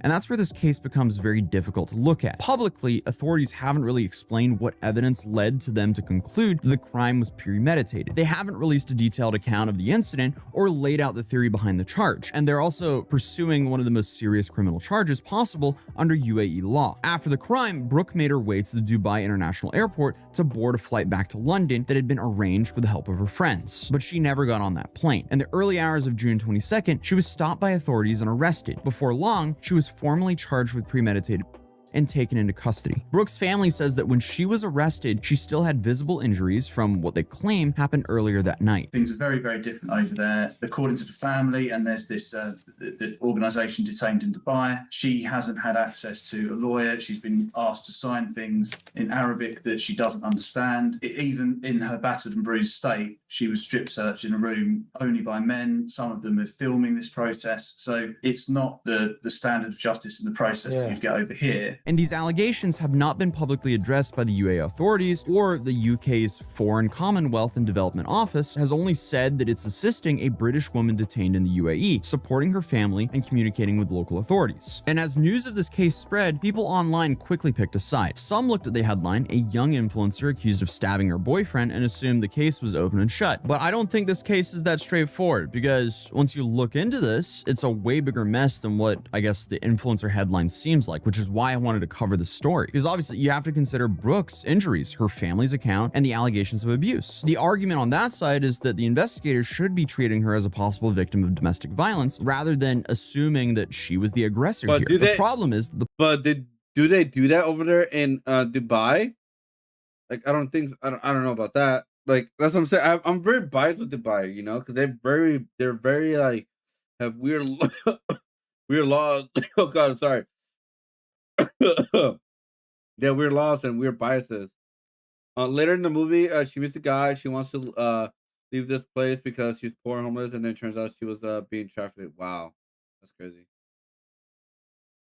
Public still doesn't have very many answers that would normally help make sense of a case like this. Like, we haven't seen any evidence other than Brooke's side of the story. And honestly, without that, it's hard to really understand how investigators came to this conclusion. As journalists started digging into both Brooks and Williams' backgrounds, more information about William started coming out. So according to reports in the UK, the 26-year-old had previously been convicted in 2023 of wounding and common assault. And he also got a suspended prison sentence for that. He was also reportedly due to stand trial next year as one of the several people charged following a Kent police investigation into conspiracy to supply, contraband, some of that white powder and the leaf. Obviously, I want to be careful here because this is important. None of that really tells us what happened inside that apartment in Dubai. Obviously, just having a criminal record doesn't mean that someone automatically was the aggressor here, but also at the same time, it's also a part of the public record. And it's one of the reasons some people argued that Brooks' allegations deserve to be investigated rather than just simply dismissed. And obviously, Williams' family are also dealing with a tragedy of their own. His sister wrote that he wasn't just her brother, but also her best friend. His mother said that she was broken and promised that her family would keep his memory alive. This is all just an important reminder that regardless of how this case ends, one dude lost his life, and another woman is now sitting in a Dubai jail awaiting trial with the worst possible punishment hanging over her head. And now this case moves into a new phase where the courts, not social media, will have to decide which version of events is supported by the evidence. And this is currently where we're stuck, because Brooke, she's a 23-year-old British woman who's now found herself stuck in the UAE with the worst possible charge. If she's ultimately convicted of this charge, reports say that she could face penalty by firing squad. That's crazy and absolutely not something you hear every day. Obviously that's worst case scenario, but regardless of what she gets, she's still potentially facing the rest of her life in jail, and she's currently claiming self-defense. She's 23 years old, she's thousands of miles from home, and her entire future now depends on what a court decides happened during a matter of minutes inside of one apartment. So whether you believe Brooks' version of events or think the prosecutors have evidence the public haven't seen yet, I think everyone can agree that this is an awful situation to be in. And this is why I think this case deserves to be looked at very carefully instead of reduced to just a headline, which is again why I wanted to cover this video, because again the headline is just so shocking. Currently, Brooke is still in custody in Dubai. According to her family, they're raising money for legal costs while trying to get a good representation in the UAE, and the British government has confirmed that it's in contact with local authorities and is providing support to Brooke. If this case does go to trial, the court will have to answer the question that everyone online has already been arguing about. Was this deliberate, or was this an act of self-defense? Right now, we have no idea to know. You do have to be a special kind of stupid though to travel to the UAE and commit premeditated though. But again, look, I will say this. For me, the way, logically, I'm trying to think this logically. There's no way that she went there to kill someone. Obviously, that's just, there's just no way. Should we be that stupid? I have no idea, right? But these things do happen. That is a thing that does happen, where there's guys out there who trick women to going over to a different country and tricking them in order to stay with them. That's why they take their passports away. They do this, and that, and they become abusive. We've seen this happen before. Like I brought out that one example with the Not Without My Daughter movie / book / real thing that happened to a person. Where they literally got tricked and say, oh, we're going there for a vacation to meet my family, etc. And then they eventually became more abusive. and they pretty much take their passports and stuff like that. These things do happen, right? And so I kind of, as of right now, I kind of believe her in some ways. Um, it could be a crime of passion. It could be 100% self defense. Because again, we don't know the crime scene. Like, was he beating the hell out of her? Because he said that she did have like physical like bruising and like we don't know for like how bad it was. That she had like black eyes. Was she bleeding? We don't know any of that. We don't know like again, we don't know if she's actually fully telling the truth. But if she was telling the truth, then it's like, yeah, that's self defense. But when it comes to Dubai, they have biases against women.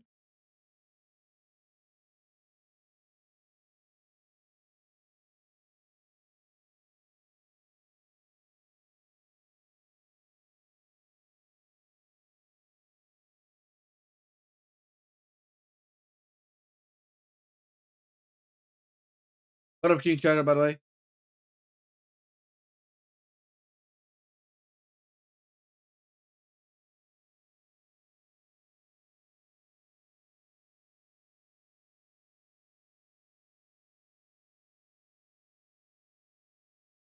What up, though?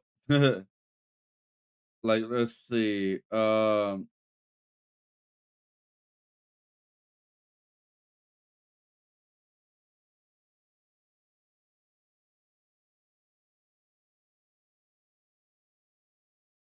We're only sitting with Brooke's side of the story. But obviously, as more evidence comes out, the picture could easily change. There may be witness statements, forensic evidence, phone 100%. records, or even surveillance footage. But for now, Brooke is still saying that she acted in self-defense, and prosecutors maintain that she committed premeditated. And I guess, again, until more information is made public, that's really where this case stands. So hey, what do you guys think? Let me know in the comments down below, and I'll see you guys in the next video. One of the things is like, do not go to fucking Dubai, especially if you're a girl. Do not go. They're more strict. They're more biases that could literally F you over. I was gonna say something, but I kind of spoiled the video. Oh, you can say it. Lured to Dubai, a classic tale of trafficking. Pretty much. Yeah, it happens a lot. Mainly top of those from poorer countries with limited options, but they give you your passport away. No question asked. This sounds like a bit strange. I know everything can happen, but one's gotta wonder.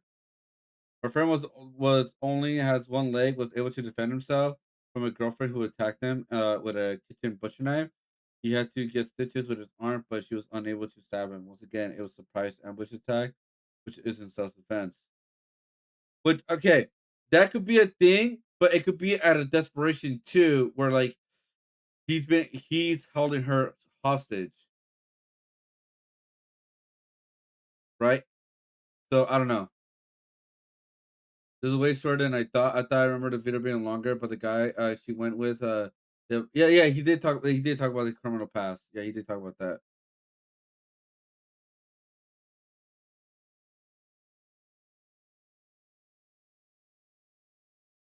So I don't know, man. Yeah, going to Dubai is the first mistake. Yeah, yeah.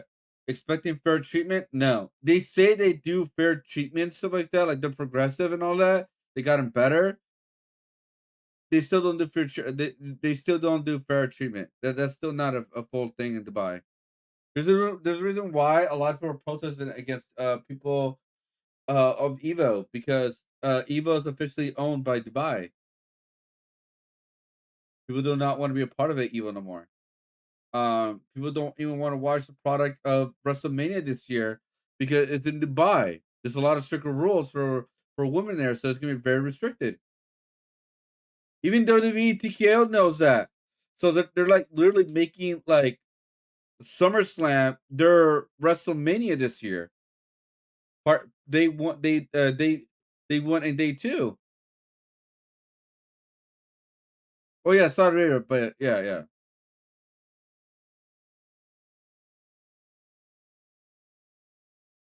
Well, yeah. Saudi Arabia owns Evo and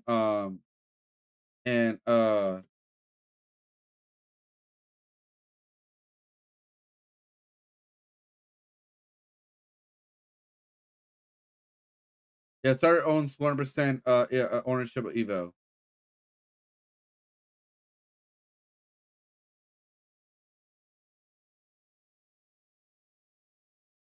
They have like a partnership. Sorry, they have a partnership with WWE. Sorry, there's a difference. Yeah, Evo is 100% owned by Saudi Arabia now. Have you seen a new Mexican video dropped by Emerald? I did see it. Again, I really want to really say anything about it because there's a lot of stories going on with that. I don't know who's really innocent, who's guilty at this point.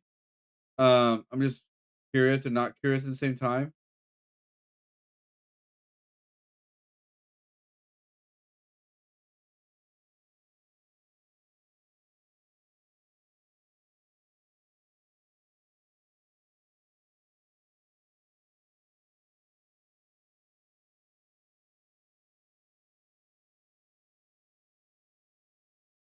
What the fuck are they doing?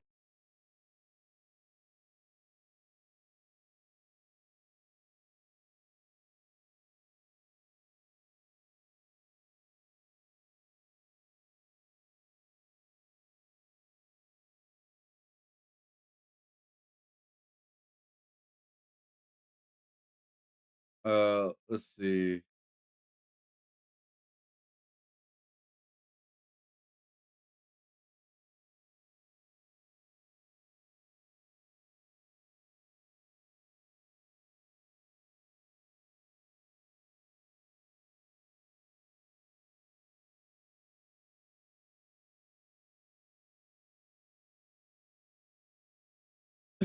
Oh god. There you go. Yeah, true. There's not really no undisputed evidence at the end of the day. Pretty much is like this in situation. Yeah, I mean, like again, I don't know like who's the bad guy, who's the good guy. At this point, I don't care. I understand why Miskiff cares, right? I get that. And why he will not move on. I do understand that end because his career's on the line. Especially if this is false, then he has every right to defend himself and try and clear those allegations, right? Because public opinion will always be changed pretty much.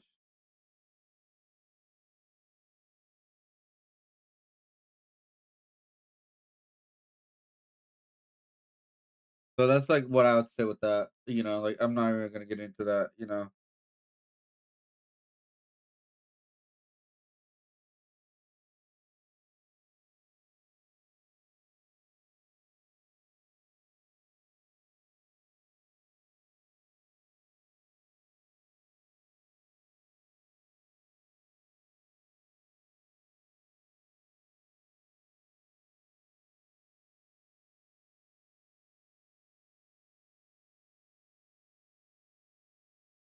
Anyways, let's see.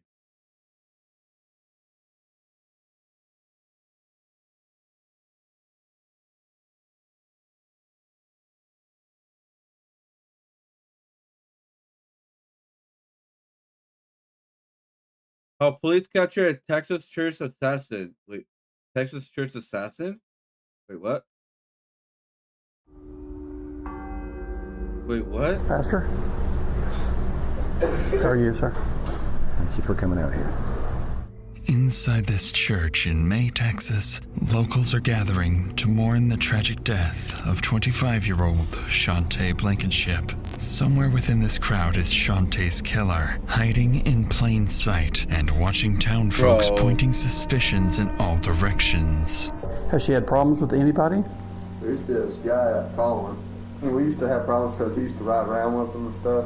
Whoever it is a pretty sick person and they're still out there somewhere. I think it's your boyfriend going. You know, she's a good-looking girl and that makes me a dirty old man. I think that's what was said. As detectives exhaust every lead, the case eventually goes cold, leaving this small community questioning if any one of them might be the next victim. Yet, for over a year, one unusual witness sits quietly unnoticed, holding the answer detectives had been hunting for all along. He was so devious and smart. He just didn't know that that was going to be the thing that would finally catch him. The reactions that we're showing on this is, man, you're off the freaking charts. And here he is, right in front of us. How did I miss that? What? It's May 15th in the small town of May, Texas. Nearly 48 hours have passed since 25-year-old Shantae Blankenship mysteriously vanished after going on her usual evening walk. Since then, church volunteers have searched tirelessly for any sign of her, until this Sunday morning, around 11 a.m., when one couple stumbles upon something. 911, what's the location of your emergency? I have no idea where I'm at. I am in the middle of nowhere. We were looking for Shantae Blankenship. Okay. We found her. Okay. Stay real still for me, okay? I'm gonna try to ping your location. It's actually the old haunted house is what everybody calls it. Is she okay? Does she need any medical attention? Is she alive? She's dead. Oh, God. Okay, yeah, I've got everybody headed that direction, okay? Right away, the Brown County Sheriff's Office dispatches 2 patrol deputies to the caller's location, an abandoned farmhouse nearly 25 miles away. Once they arrive, they find Charlie and Jackie anxiously pacing outside, ready to go into detail about the gruesome discovery they had just made inside. We're just riding around looking for her. They did everybody met at 3 at the church to go look for her, and we were just driving around. Wow. We looked at every creek and culvert we could find. The peel-out marks were already here. Those over there, yeah. I've seen those tracks, and they pulled in. They didn't go on through. They were just stopped. These aren't y'all's? No, this is the vehicle we're in. Are those over to the gate? Are those your shoe prints? Probably mine. Yeah. Okay. Let's stay over here on the rocks and not walk around where there's any footprints. Don't let them leave there till I get out there, please. 10-4, they're waiting for everybody. To the deputies, this discovery immediately raises questions. The farmhouse sits miles out of town, in an isolated location that many locals don't even know exists. So, while they wait for additional officers to arrive, the deputy begins pressing for answers, trying to understand. Wait, how do locals not know that this place exists? It's only 25 miles from where they live. Wait, what? I guess it's true that a lot of locals don't really. Well, you know what? That's kind of true. We start thinking about it, because I'm in my town. I don't know everything that has to be in my town, especially before I started doing deliveries. There's so many things that I miss that I didn't know existed in my town. How this couple ended up here in the first place. How long I guess y'all called immediately when y'all found her? Oh yeah. Which gate did y'all jump? I walked around the house. I didn't see nothing in there. And I went out to all the outbuildings. Do what? I walked around in the house. I didn't see nothing in there and went to all the outbuildings. Yeah. And I was coming back, and that storm shelter there had a bunch of grass knocked down. So I run around and looked, and there she is. She's upside down in there, and she is beat. I got a daughter that age. She's naked as Jaybird. All she got on is that white shirt she was running around in Friday when I seen her. If I get my hand on them, she said, done that. I tell that right now, Fletcher. I told them bastard. I don't mind him. She ain't mentality of a 9-year-old. There's an old house back there. They apparently all met up at the church earlier at North Lake, and they were just coming out driving around looking. She's in a cellar. You serious? Yeah. Well, said they were just out looking for places. That old gray house. Yeah, I think so. They said they found hair laying out on the ground. They're like, what the heck is that? So they've already picked it up. It's like, that ain't cow hair or anything. And they were wandering around and they found her in the cellar. The gate's locked, so we'll have to cut it. But there's tire tracks that pull in there and then pull straight back out. Fresh tracks? Yeah, like today fresh. Indeed, these are very fresh marks, planting a terrifying thought in the deputies' minds that Shantae's killer could be somewhere nearby, keeping a close eye on the area. Shortly afterward, more units begin arriving at the scene, including the crime scene photographer. And as the deputies prepare to head towards the body's location, they'll soon realize that whatever the couple told them is nothing compared to what they're about to see. Watch that wire. It's on your gun. There you go. You're good. What the hell are they gonna see? I'll step up here and I'll grab the camera and hold it. The bracelet's laying right on the other side. I'm assuming it's her. Okay. He said there's a little bracelet Right here on the other side of the gate, he said, yeah, right over there in the middle of that grass. There's one of those wristbands, those little rubber bands like this one. It looks, the way this grass is right here, like someone's been through it recently or something. Knife laying on the ground. I don't know, looks like it's been there a little while. Yeah, it's been there a while, but we'll go ahead and photograph it just in case. I don't see any blood anywhere though. I haven't seen drops. I wonder if someone pulled around to the back side of this house where it wasn't as obvious. Yeah, let's just follow the... We'll follow the dirt tracks.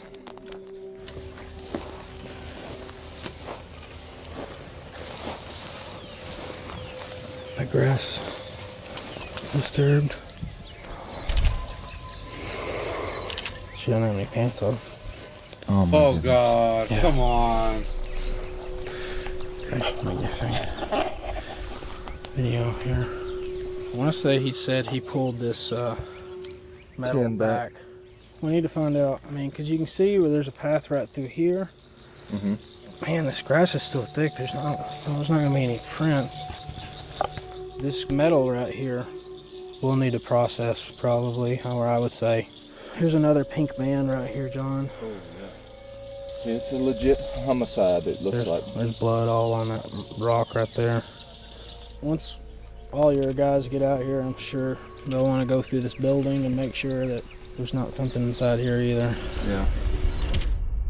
On the ground, halfway inside the cellar, lies Shantae's deceased and partially clothed body, beaten so severely that she is almost unrecognizable. Beside her is a broken lawnmower blade stained with blood. Its condition and placement leave investigators with little doubt that they're looking at the murder weapon. All of it, the secluded location, the sheer brutality of the attack, and the way Shantae's body is positioned leave deputies wondering just what kind of a deranged person could have done this. Following this, Shantae's body is taken away for autopsy while officers clear the abandoned house. Inside, they find trash, empty alcohol bottles, and decay, but no blood or signs of a struggle. The next step for investigators is to speak with the remaining search volunteers, so they release the couple who found the body, instructing them not to tell anyone about the discovery to avoid alerting the killer. But that's easier said than done, because for Brown County, discoveries like this carry a familiar weight, as the area has been no stranger to tragedy. In 1989, 13-year-old Amanda Goodman was abducted while walking home from school and murdered. 7 years later, in 1996, 30-year-old Juan Laurels was found shot to death beside his burning car. Decades later, both cases remain unsolved. And even more recently, police recovered the remains of 2 missing residents in remote areas of Brown County. So while investigators hope to keep details of Shantae's murder from spreading, in a town this small, news travels extremely fast. And investigators are about to learn that the hard way. And this is the church, North Lake. Because May, Texas is a deeply religious community, the search for Shantae has been organized through the local North Lake Community Church. So investigators head there, but by the time they arrive, the situation has already changed dramatically. A volunteer firefighter has just informed Shantae's family that her body has been found, putting deputies at a significant disadvantage. And as the deputy approaches the church, he's met with uneasy stares from the crowd as he scans the room for any potential suspects. Wow. Who are you? All right. I'm just looking. Oh. I'm just making observations. Oh, appreciate it. The crowd. Thank you. You're not doing what, sir? Okay. That's fine. All right, come on. Hey, folks, could you have your attention just a minute? Folks? Hello? Ladies, gentlemen, if you believe you have information that will assist in this investigation, I ask you don't discuss it with anybody else. I don't want you to mix your notes with anybody else's notes or anybody else's observations. That's important because I want your recollections to be your own. Thank you very much for your cooperation. Pastor? How are you, sir? You're doing okay. Doing well, sir. Thank you for coming out here. You bet. While the community may not trust the deputy yet, they do trust Pastor Ron Keener. Having spent nearly 5 decades in ministry and years helping local charities, he knows this town inside and out, and having him on their side could prove invaluable to the investigation. As the deputy continues moving through the church, he notices people beginning to leave. With no legal authority to stop them, he urges Pastor Keener to help gather Shantae's family and those closest to her. But as detectives begin speaking with the people who knew Shantae best, one person quickly draws their attention: her boyfriend, John Adams. And as they sit down with him, his behavior would be nothing like what you'd expect from a grieving boyfriend. But before we get to that, it's worth noting that covering stories like this, you realize just how much people are forced to carry. Fear, trauma, even the day-to-day burden of surviving. And as that detectives would find highly suspicious. My name's John Harper. I'm an investigator. By the way, what do you guys think of the bubblegum community drawing? So I kind of just wanted, like, I was gonna do a basic bubblegum machine, but I decided, oh, you know what? I think it would look more cool with, like, what if I make him into a robot? You know? So that's kind of like the idea.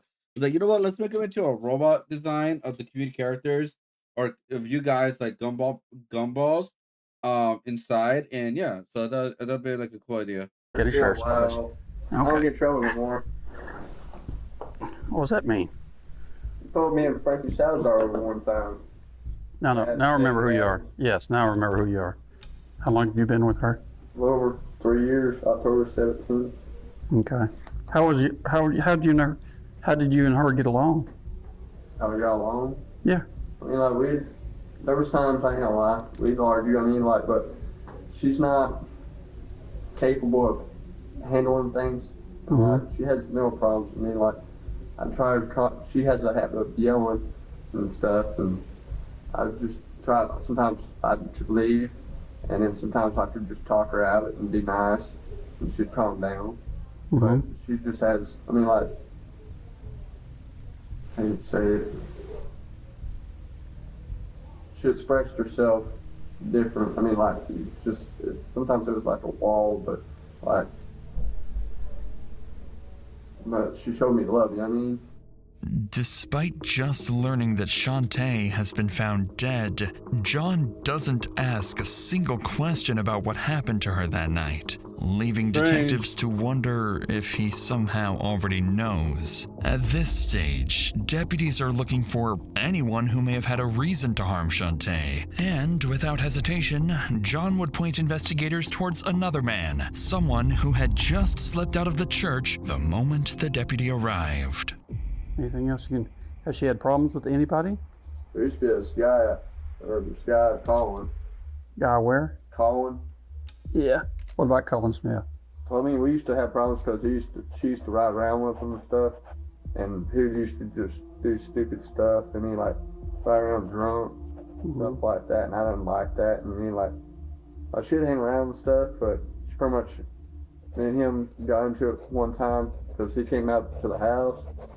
She was drunk there, all drunk. I'm off of work. I mean, I'm thinking, what the hell? And me and her stepdad were out there and straightened out, and I never heard much out. He pretty much turned his nose and let it be. Okay. And then I've heard off and on she goes over there, I mean, but it's just something I can't really get myself upset about, and I mean, but I'm that foolish over.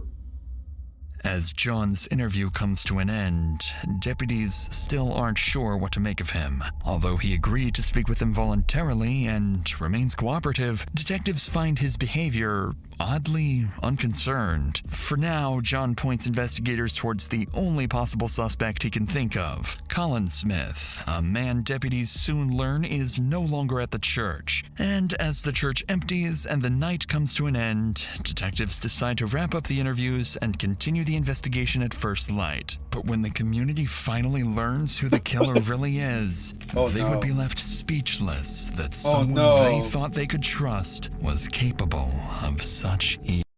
Bro, he's in the photo too and everything? That's crazy. No, it's not the pastor. It's a young guy. If you look at the photo, it's a young guy.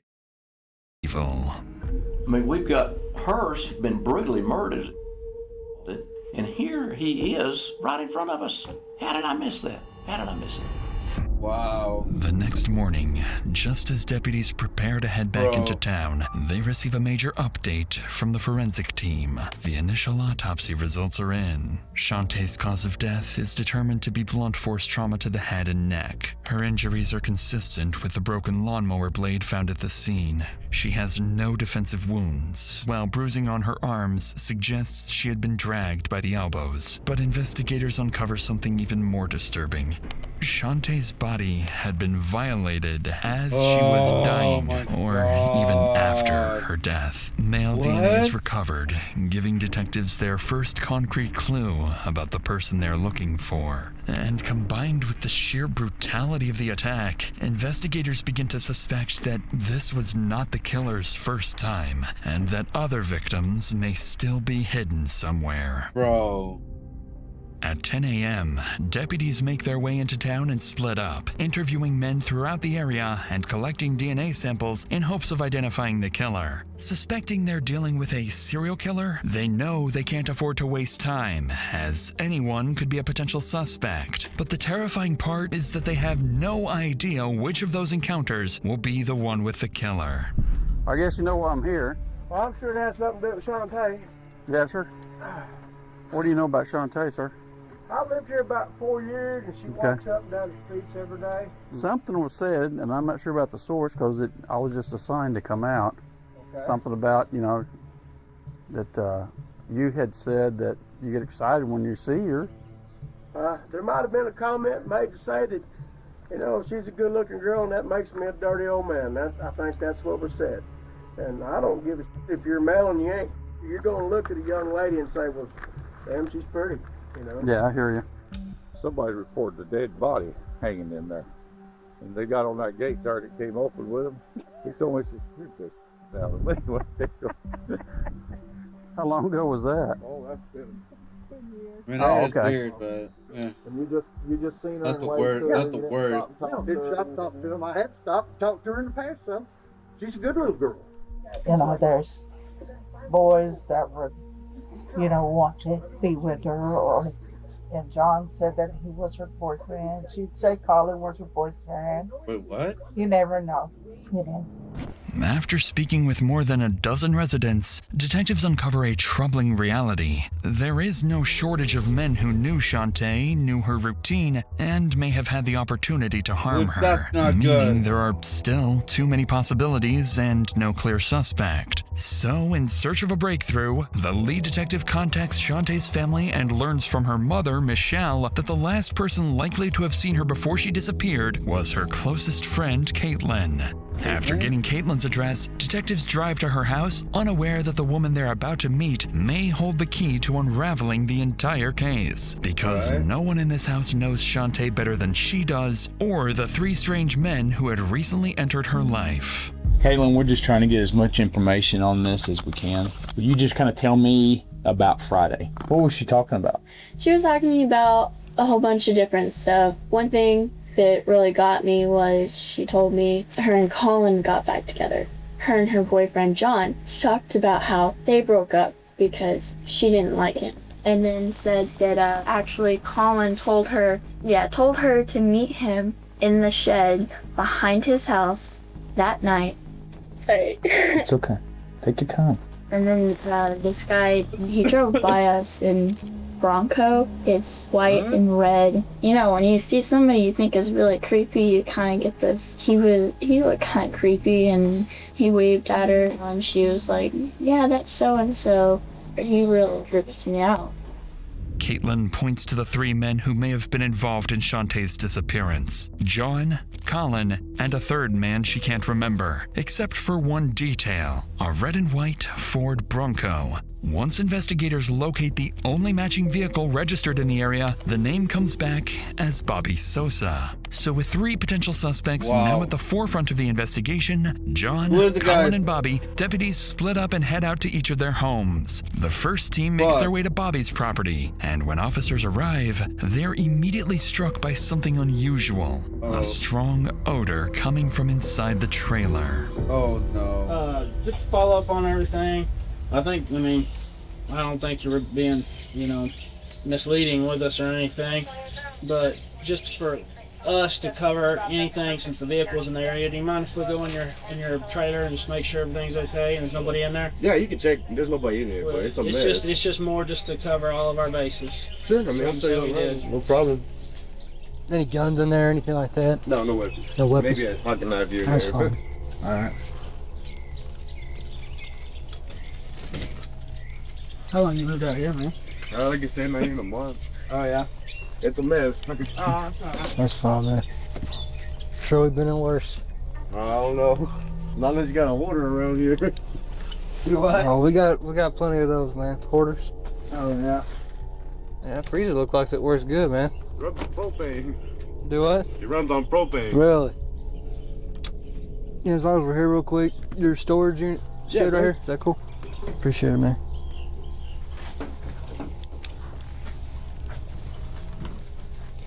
You don't have a dog, do you? No. That smell? Yeah. Comes from the RV and it's on my tanks. Oh, is that what that is? Yeah, I gotta use that little thing there because I'm out of gas. Go haul it to that place down the street. Oh, really? You gotta dump it in there and then haul it down there? Yes, sir. I'm sorry about the smell. I'm trying to get everything good. You're good, man. Despite the strong odor on the property, which Bobby claims is gasoline, officers fail to find anything that connects him to Shantae's murder. And while officers continue questioning Bobby, another team makes its way to Colin's house. At first, they're prepared to treat him like any other potential witness, but Colin's behavior and his refusal to cooperate would soon shoot him to the top of the suspect list. How you doing, sir? What's your name? Colin. You mind if you want to ride with me up to the SO and that? Yeah, and I'll bring you back. I gotta do it. Okay, you don't want to go with me? I mean, it's ridiculous that I'm even being looked at. She's got a boyfriend, her husband, John Adams. She's like infatuated with me. She'll just walk up and down. Did y'all have any type of physical relationship at all?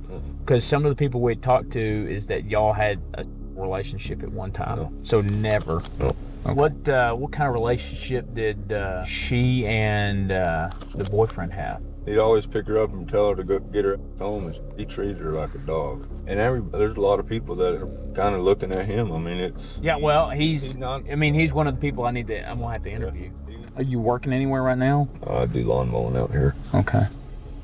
According to Colin, he never had any kind of relationship with Shantae, but detectives aren't buying it. And when the conversation turns to his job, Colin reveals he works in lawn care, giving him access to the same type of weapon detectives believe was used to murder Shantae. But seeing how defensive Colin is becoming, detectives decide to leave, asking him to come to the station the following day to provide a DNA sample and answer a few more questions. So now, with 3 key figures firmly on the investigators' radar, detectives back at the station begin taking a closer look at each of them, and what they uncover is peculiar, to say the least. John has prior burglary and assault charges and withheld critical details about his relationship with Shantae. Bobby has a previous assault charge against a woman and was known to spend time near the area where Shantae's body was found. And Colin, while having no known criminal history, has long been the subject of rumors about his violent temper. And this is when detectives realize that any one of these men could be Shantae's killer, but figuring out which one will prove like he just doesn't want to talk in general. He hates talking to cops. But based on the photo, it could be John. Or it could be none of them. Far more difficult than they expected. As the day comes to an end, rumors begin spreading throughout the community, and neighbors start keeping a watchful eye on one another. And with Shantae's funeral set for the following day, detectives will be doing the same, watching the crowd for a killer hiding in plain sight. I've always had this different part of me. It just wants nothing but destruction and evil. It wanted to kill somebody.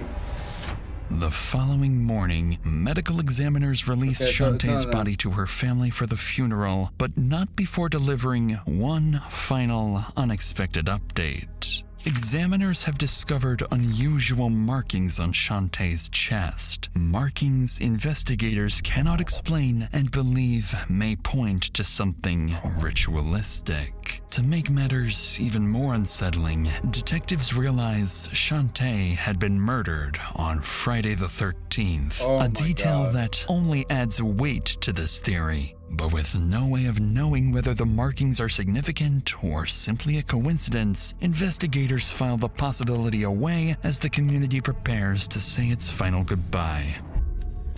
Around 11 a.m., nearly 100 churchgoers begin gathering for Shantae's funeral. The church is so crowded that some are forced to wait outside, and among them, patiently waiting, is Shantae's killer. Inside, Crazy. Pastor Keener leads the service as the family and friends pay their final respects. The ceremony lasts for hours, though a handful of attendees quietly slip away before it ends, including the man responsible for Shantae's death. Oh my God. A short time later, Shantae's coffin is carried to Pleasant Valley Cemetery, where she's finally laid to rest, and despite all their best efforts, police fail to recognize the killer.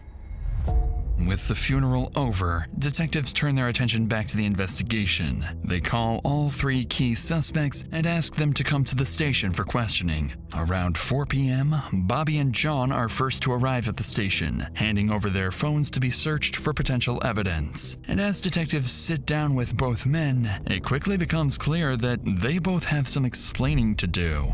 Of course, I guess they told you when they downloaded the phone, they get everything. They get pictures, they get text messages, they get phone calls, all that stuff, right? And do you delete your text messages? Yeah. But I was like long places and they put my phone up there. No, that's not what these text messages that you deleted. And you know what I'm talking about because you even told somebody, hey, my phone's clean. What are you worried about DNA so bad about? I'm not worried about it. I just don't like needles. I don't like child things. Well, she was like, I don't know why you're so worried about giving DNA. What do you mean? She said you were texting her and asked her, well, they want my DNA. Why did they want my DNA? Sure, whatever. That's what the text message just said. That's strange. I know. That's why I'm asking. I smoke. I just don't want that pumped up.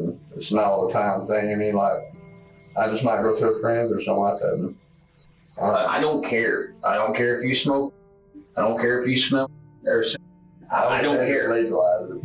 Well, I don't care about that. I'm thinking about what we got going on right now, and then we find your phone, and you knew we were fixing to look at everything, and then we find the message going, or because they can tell what's been deleted and what hasn't been deleted, and then they look and they like deleted.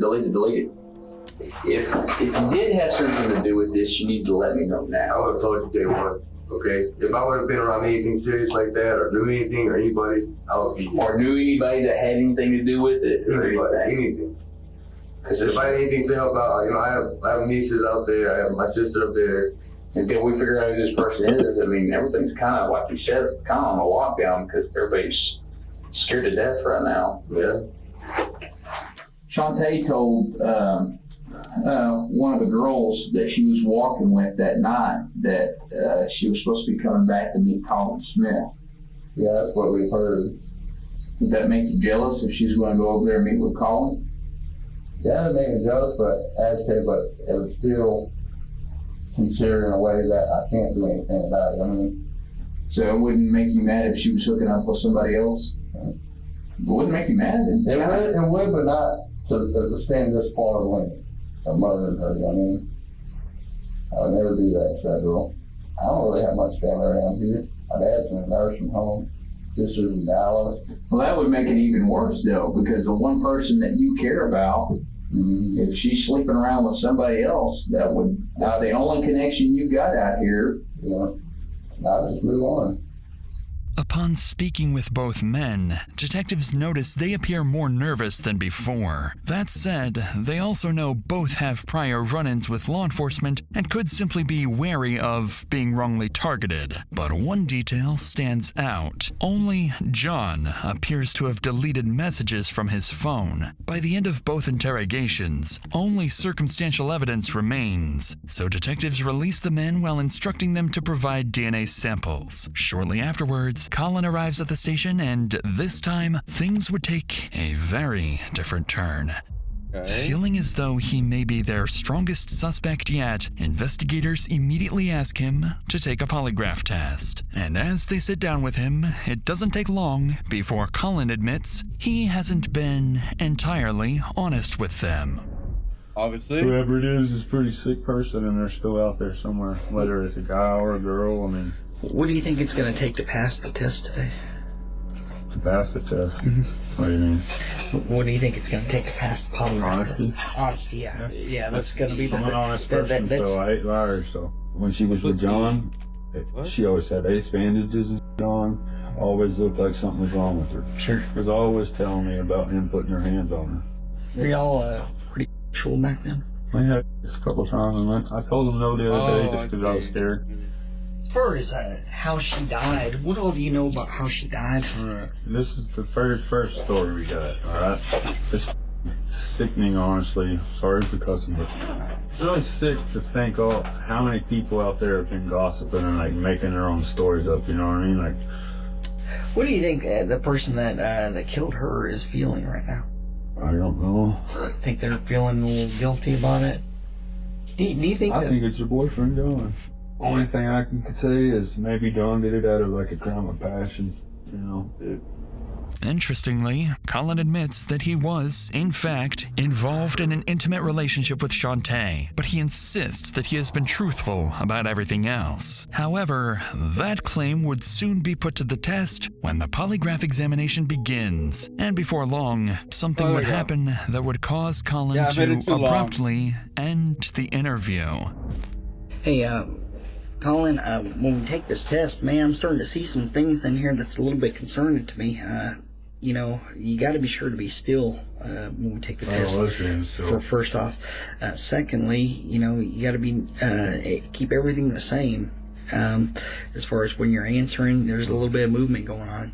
Okay, so just everything you do, just be yourself. Okay, that's all we're asking. Colin, what do you think the best question to ask you is going to be today? Did I kill Shantae Blankenship? Whether it be through strangulation, whether it be through blunt force, whether it be through whatever, did you physically cause the death of Shantae is what I'm asking, okay? So your response is no. What have you not been honest with me? I've been honest to you about everything. Okay, so why is it showing that you're being deceptive about this? I guess because I don't understand how what's showing. Tell me what's showing. You're not even showing any reactions to those questions where I'm telling you to lie about it. Where I'm telling you. Because you told me to stay as calm as I can and look at the board, so I'm just saying yes and no. Yeah. Yes and no. And you know what? The reactions that we're showing on this is, man, you're off the freaking charts. I'm telling you, I ain't doing No, I don't know where Charles going. I'd like to leave. And that's up to you. I can't force you to be here, but you're the one that's that needs to clear this thing up. I did come in here to clear it. I gave DNA right off the bat, the very first one to test for DNA, and I came in here willingly. This is a bunch of crap, man. Yeah, there's the door. I did what I was supposed to do. I was 100% cooperative. As Colin walks out of the room, detectives begin to believe they may have found their killer. Because while Colin had been adamant that he had nothing to do with Shantae's death, So, this is how police captured the Texas church assassin. It's like so I guess there's a person who murdered a girl in a small town in Texas, and the killer was at the funeral, photographs and everything, or in a video and everything, and so they're closing in on 3 boyfriends right now, or 3 men that was around her life, and that's where we're at right now. We don't want to see the result that it's done. Yo, what up, Jason?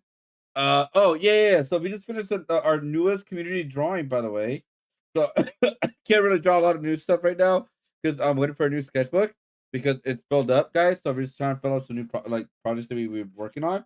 But here is the brand new community drawing right here, guys. That we made of a gumball machine. So all these little gumballs, most of them are from the community, from you guys. What you guys requested.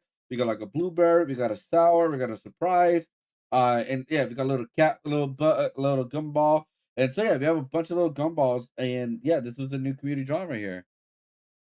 We finished, and now we do have a brand new community drawing, and that is wrestling match.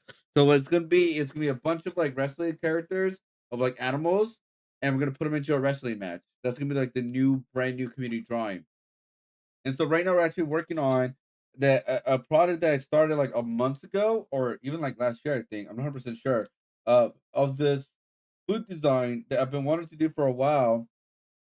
Of a series that it has to do like we did ramen, and now we finished pizza, or we're finishing the pizza, and I want to finish. I want to do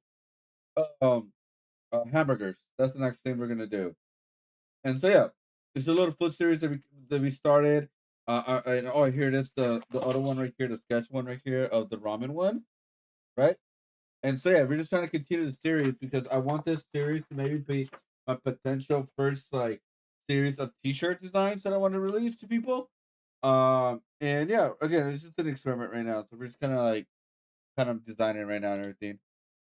Oh, for sure. Yeah, draw. Polygraph results appear to tell a very different story. His elevated emotional responses, reflected in changes to his breathing, heart rate, blood pressure, and perspiration, suggest he may not have been entirely truthful when answering questions about Shantae's death. That said, polygraph results aren't foolproof and aren't admissible in court as proof of guilt. DNA, however, is a very different story, and with DNA samples now collected from John, Colin, and Bobby, detectives believe the answer to who killed Shantae must lie with one of them. The samples are sent to the Tarrant County Medical Examiner's Laboratory in Fort Worth, more than 100 miles away. And while detectives and the entire community wait for answers, the killer remains free to roam the streets. Well, don't tell me kill somebody else. A month passes, and Tifa the dies. DNA results finally arrive. But when the DNA profile is entered to the National DNA Database, there are no matches. No match to John, Colin, or Bobby, and no matches to any known offenders in the area. Detectives are left with a troubling possibility. Perhaps their killer wasn't a local, but someone passing through town who had already disappeared for good. More than a year into the investigation, in October 2017, another investigator who had worked on Shantae's case, Carlisle Gover, would make an incredible discovery. While watching a true crime show, Gover learns about an emerging technology known as DNA phenotyping, a technique that had successfully solved another cold case by generating a snapshot prediction of what a person may look like using only their DNA. What? The next day, Gover rushes to tell the lead detective, Scott Bird. Within hours, the $4,000 needed for the testing is secured and the DNA is submitted. And as the image slowly begins to take shape, suspects would be eliminated one by one until the true killer turns out to be someone no one ever expected. Yeah, by the time that the Blankenship case came along, we had a couple. That's the thing? That's crazy. So wait, hold on. So they could get your DNA, and then they could make your DNA through like this 3D program? What? Of cases that had used the phenotyping information to help solve their cases, given the investigative capabilities that they had at that time, which were not DNA, he managed to avoid leaving any clues that got him caught. But he did leave DNA. He just didn't know that that was going to be the thing that would finally catch him. This is Dr. Ellen Greytak, Director of Bioinformatics at Parabon Nanolabs, the company behind the snapshot technology detectives used in the hunt for Shantae's killer. Within weeks of receiving the DNA evidence, Parabon's team analyzes the sample and generates a snapshot report predicting the unknown suspect's physical appearance. And as soon as it lands on Scott Bird's desk, he immediately recognizes the man, 21-year-old Ryan Riggs. Years earlier, before entering law enforcement, Bird had taught Ryan in the 5th grade. When detectives dig deeper, they discover Ryan had been there the entire time. He was a longtime family friend, attended Shantae's funeral, rode around with John calling out her name during search parties, and even hugged her parents at the wake. Detectives now know it was all an act. A years-long act that Ryan managed to maintain perfectly. What the On hell? November 9th, officers head straight to his address, but instead, they're met by Ryan's parents, who reveal that he has already fled. Within hours of the image being released, Ryan manages to slip away, and once again, police are back at square one What was it released until at? the following evening at a church service when Ryan decides to do something completely unexpected. As I do before every service, Scott, I stand in the parking lot greeting people. And there was Ryan standing there with his mother, Michelle. And he said, I'm going to turn myself in tonight. He said, I murdered her. And I said, at that point, I'm going to step out in the parking lot and call Sheriff Hill. We're going to take you to the law enforcement center. He said, yes, sir. I want to confess to them. To detectives' surprise, less than an hour ago, Ryan had unexpectedly shown up at a Wednesday night service where he made a horrifying confession. He was responsible for murdering Shantae. Why, Not only though? that, he had just walked into the sheriff's office alongside Pastor Keener, saying he wants to turn himself in. Baffled by the situation, detectives bring Ryan into the interrogation room, and when they sit down with him, they let him speak, trying to determine whether this young man in front of them is truly the dangerous killer they've been hunting for nearly 2 years. What the fuck? So this dude? happened on Friday the 13th. Tell me about that day. How'd you start that day out? I don't remember how I started the day. It was just like an average day to me up until I did what I did. Oh, I you got stopped and asked her if she needed a ride. Oh, he She got in bombed, my bro. truck. And then out of nowhere, I just put my left arm around her and began to strangle her. I went What back the to my truck fuck? and got a lawnmower blade out of the back of my truck.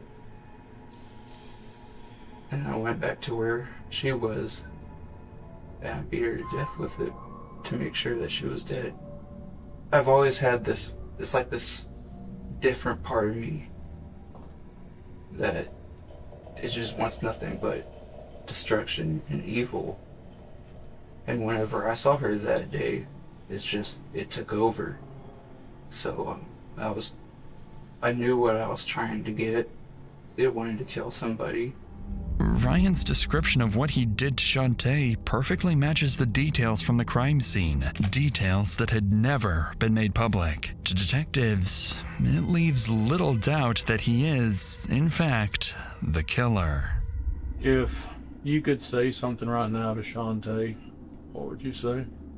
That I'm sorry that I did what I did. And whatever I have coming towards me, I deserve. What do you think you deserve? Death for sure. Anything else? No. All right, Ron, you are officially under arrest for capital murder. With the charges laid bare, Ryan Riggs ultimately pleads guilty to the capital murder of Shantae. When news of Ryan's arrest reaches Shantae's mother, Michelle, she releases an emotional statement thanking the community for its support. Hey everyone. I don't know if everybody knows, but we caught him. We got him tonight for a capital murder trial. God has blessed us with him. And it breaks my heart because this man went to church with her and he's just a kid himself. I wanted everyone to know that we appreciate everything y'all have done. In 2019, Ryan is ultimately sentenced to life in prison without the possibility of parole. But even with Ryan behind bars, the abandoned property where Shantae was found continues to haunt the town. The site became infamously known as the Haunted House. People regularly jumped the fence to explore the property, reopening old wounds for Shantae's family. Eventually, in 2025, both the house and the storm shelter were demolished in an effort to finally bring peace to the community and allow it to move forward.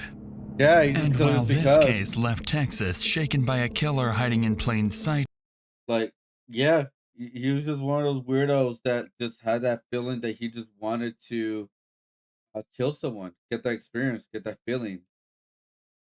That's crazy.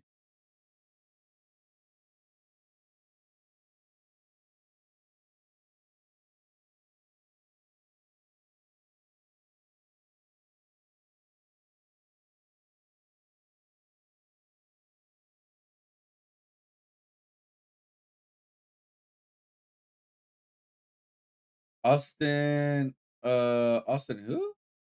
I never heard of that. Who's that? Hold up.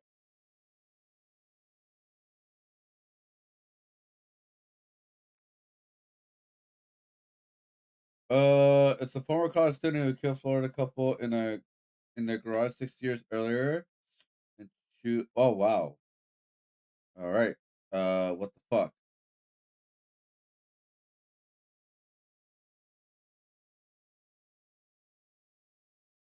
Let's go with just something just a little bit more lighthearted right now, guys. I'll look into that story another time for sure.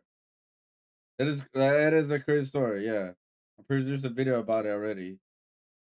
But let's watch this something just a little bit more lighthearted.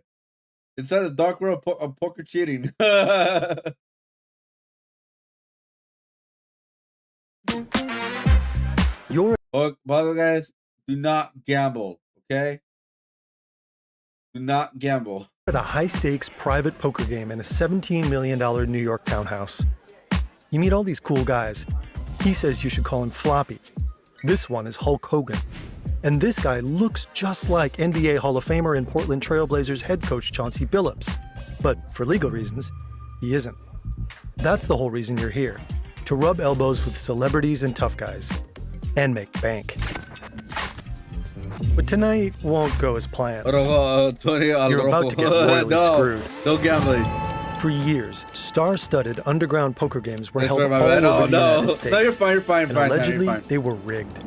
The alleged cheating is said to have been so elaborate, so thorough, even professional poker players were duped. To figure out how all this supposedly worked, we went down some wild rabbit holes. All it takes is one guy at the table who's suddenly a mind reader. Every time he's got you beat, he calls, and every time you've got him beat, he folds. In this video, we'll cover the three main methods, each more ingenious than the last. They think they're playing poker. You know you're not. This is how a shadowy, elusive cheating ring with ties to the mob allegedly made millions rigging poker games.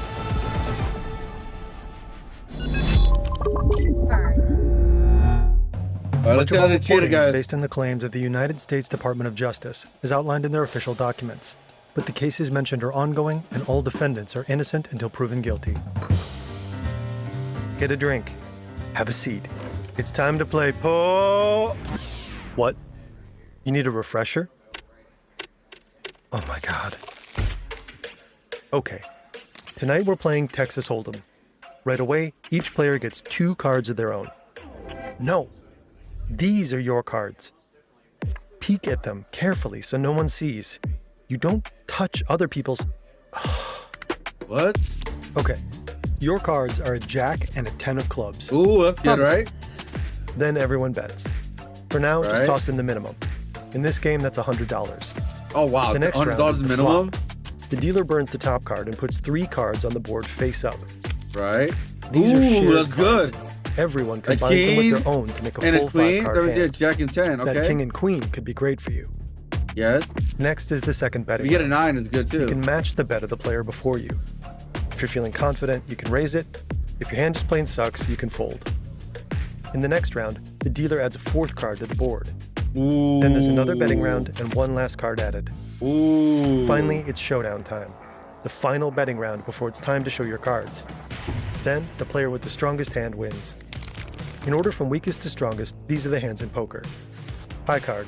Like, I've got an ace. Meh. A pair. 2 of anything. Right, The higher the better. right. 2 pair. Same idea, but twice. 3 of a kind. 3 is better than 2. Right. Straight. 5 consecutive cards. For example, a queen high straight is 8, 9, 10, jack, queen. Flush. 5 cards of the same suit. 5 diamonds, 5 hearts, etc. Oh. Full house. I 3 don't of a know how kind poker and a works, pair. guys. Like 3 sevens and 2 nines. 4 of a kind. 2 of a kind doubled. 4/8s, 4 kings, etc. Straight flush, a straight and a flush, like peanut butter and chocolate. 4, 5, 6, 7, and 8, and they're all clubs. Royal flush, a flush with all of the fanciest cards. 10, jack, queen, king, ace, all of the same suit. Your jack and your 10 combine perfectly with the king, the queen, and the ace. That Okay. gives you a straight. straight, Nice okay. hand. But no one lets you take advantage of it. Every time you try to raise, someone folds. So the pot stays pretty low. And you win, Okay. but not much. It almost feels like they knew how good your hand was. But how? Well, that's a toad. Marked cards? This is a marked deck. You can tell this is a 2 of spades, a What? 6 of hearts, an ace How? of clubs. The secret is these 2 parts of the card, this flower thingy and these triangles.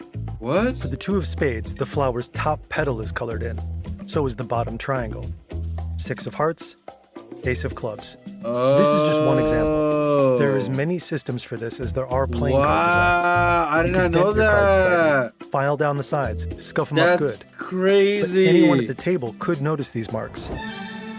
In a high-stakes game like this, cheating needs to be more subtle, almost invisible. This might call for luminous work. I did not know that. Wait, what?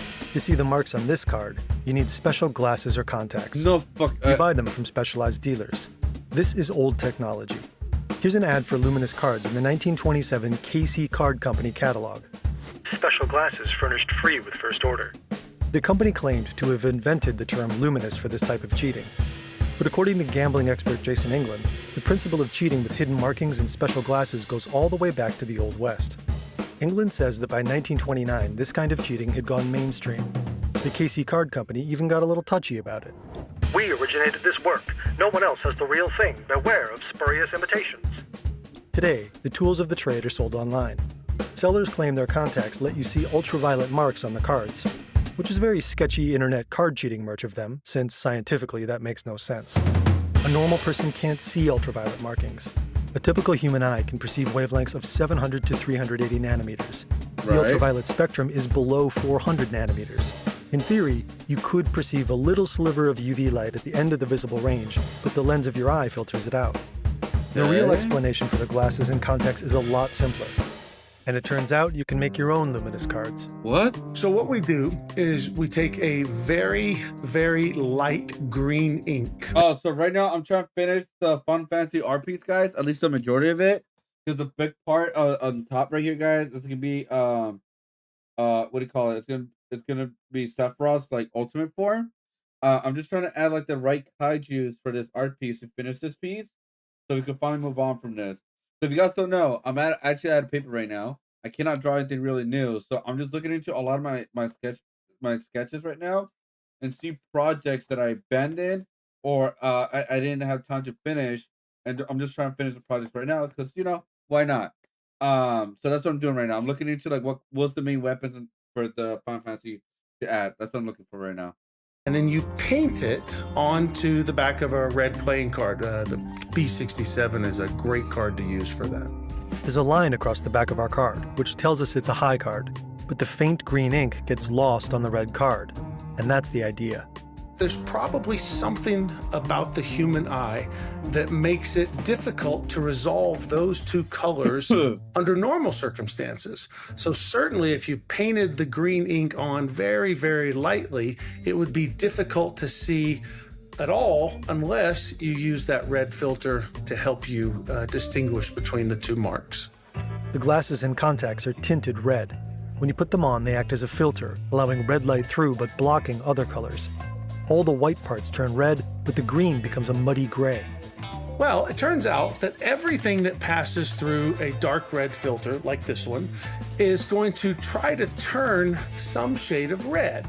And if this red filter can't resolve whatever color you start with into a Right. shade that we would recognize as red, it's going to do the best it can. And what that means is that a lot of colors pass through and just wind up on this side of the filter as sort of just an ugly, muddled shade of gray. According to England, you could probably make this work with other colors. Some older glasses are tinted blue. There were even rumors of modern versions without any perceptible tint at all. Oh yeah, And you can buy I was gonna- pre-marked cards, which look even fancier. Which I thought that was actually a thing, right? With like regular like glasses. I'm like, can I just do that with regular glasses? I'm pretty sure there's a way. Something like this. Either way, if someone is wearing the right lenses, everyone's cards are an open, slightly psychedelic-looking book. That guy's eyes look a little red. Are the cards marked? If that's what's going on, there's no way you can win. Because in poker, the only thing more important than having the best hand is knowing whether or not you do. The game just started, and it's already way sketchier than playing poker in a casino. Which raises the question, why would you come to a private poker game anyway? Because there's a big box right there, bro. Well, you can make a lot of money at these games. But basically, it's Life lunchtime, money. and you want to sit with the cool kids. Like this. Or also, it's a way to get your legs breaking, guys. You want to get your legs broken? You know, breaking, what the hell? You guys want to get your legs broken, guys? Just go gamble. Put in like all your savings down there. Do $1 million bets that you're never gonna pay back, and you can do that. You can get your legs broken. That's a dream right there. Guy. No, he's not Chauncey Billups. You need to let that go. But he is a famous athlete, and he's the whale. Whales are brought into private card games to attract fish like you. People who want the thrill of rubbing up against a little bit of stardom while feeling a little bit naughty, too. And who knows, maybe this incredibly famous person will really like you, right? The thing is, everyone knows that's why you're here. They were counting on it. In fact, they saw you coming a mile away. It wasn't that hard. Cheaters actually took your money half a dozen times on the way to this game. Remember those chips you bought from the bodega? Count your change, dummy. How about the meter in the cab? Oh, and that SIM card you bought at the airport. You didn't read the fine print, did you? And you thought you were so cool buying a burner. Well, there's a rake there, too. You know, the cut the house quietly skims just for letting you play. In this case, it's roaming charges. No, I know what you're thinking, and this isn't an ad, actually. Okay, fine, it is. But really, it's more of an intervention with ad-like properties. Check it out. Saily is an eSIM app you can use in over 200 destinations. Pick a data plan before you travel, and the second you touch down, it activates and connects automatically. Use the code working again. Good morning. Today we are here in New York to announce an historic arrest across a wide-sweeping criminal enterprise that envelops both the NBA and La Casa Nostra. Right. On October 23, 2025. Bro, you guys remember that? That happened last. Bro, it's been a year. Do you guys remember the whole big controversy of the NBA betting and all that? What the bro? Sports was like in the weird spot at that time. FBI Director Kash Patel announces that more than 30 people have been arrested for participating in what he calls a mind-boggling fraud operation. The operation is supposedly linked to La Cosa Nostra, the mafia, which, for some reason, the director of the FBI keeps calling La Casa Nostra, La Casa Nostra, and La Casa Nostra. Oh my God. La Cosa Nostra. The first part of the scheme allegedly involved sports betting fraud by NBA players. The FBI's investigation into it is really, actually, not a joke, called Operation Nothing But Bet. The second part, Operation Royal Flush, concerns allegedly rigged poker games held all across the United States since 2019. According to the government, these games cheated people out of at least $7.15 million. Of course it did. This is Doug Polk. He's a professional poker player and a YouTuber. He thinks that number may be too low. I would estimate the number is dramatically higher than what we know, because oftentimes in these poker games, people will settle in cash, they'll settle in crypto, they'll settle in all these different ways. I would not be surprised for this to easily be in the 9-figure range. You know, I know a few guys alone that get into the 8-figure range, so I have to imagine that there are a lot of people involved here to get that number much, much higher. Victims' identities haven't been officially disclosed. Professional poker players are easy targets because they want to play poker. They're looking for these spots to make money.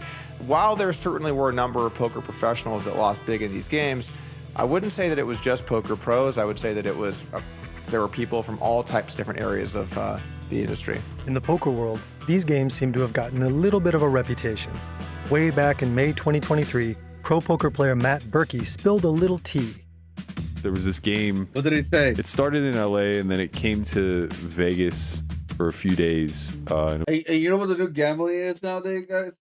I literally met someone at Anime Expo who literally bought packs that don't even like Pokemon.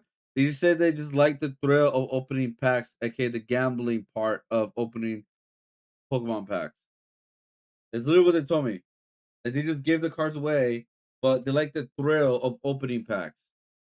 I don't fully believe that. I feel like they just, I don't know why they feel like they need to say that, but gambling has gone in so much worse in recent years. Bro, people cannot stop buying Pokemon packs to open, like, to get that itch out of, like, for them. It's not even just Pokemon at this point. It's like Lacarna, which is Disney, One Piece cards, Yu-Gi-Oh! Like, it's been getting crazier and crazier and crazier and crazier, dude. It's been getting insane how like how much gambling they've been doing, dude. It's insane. It was all built around Chauncey Billups.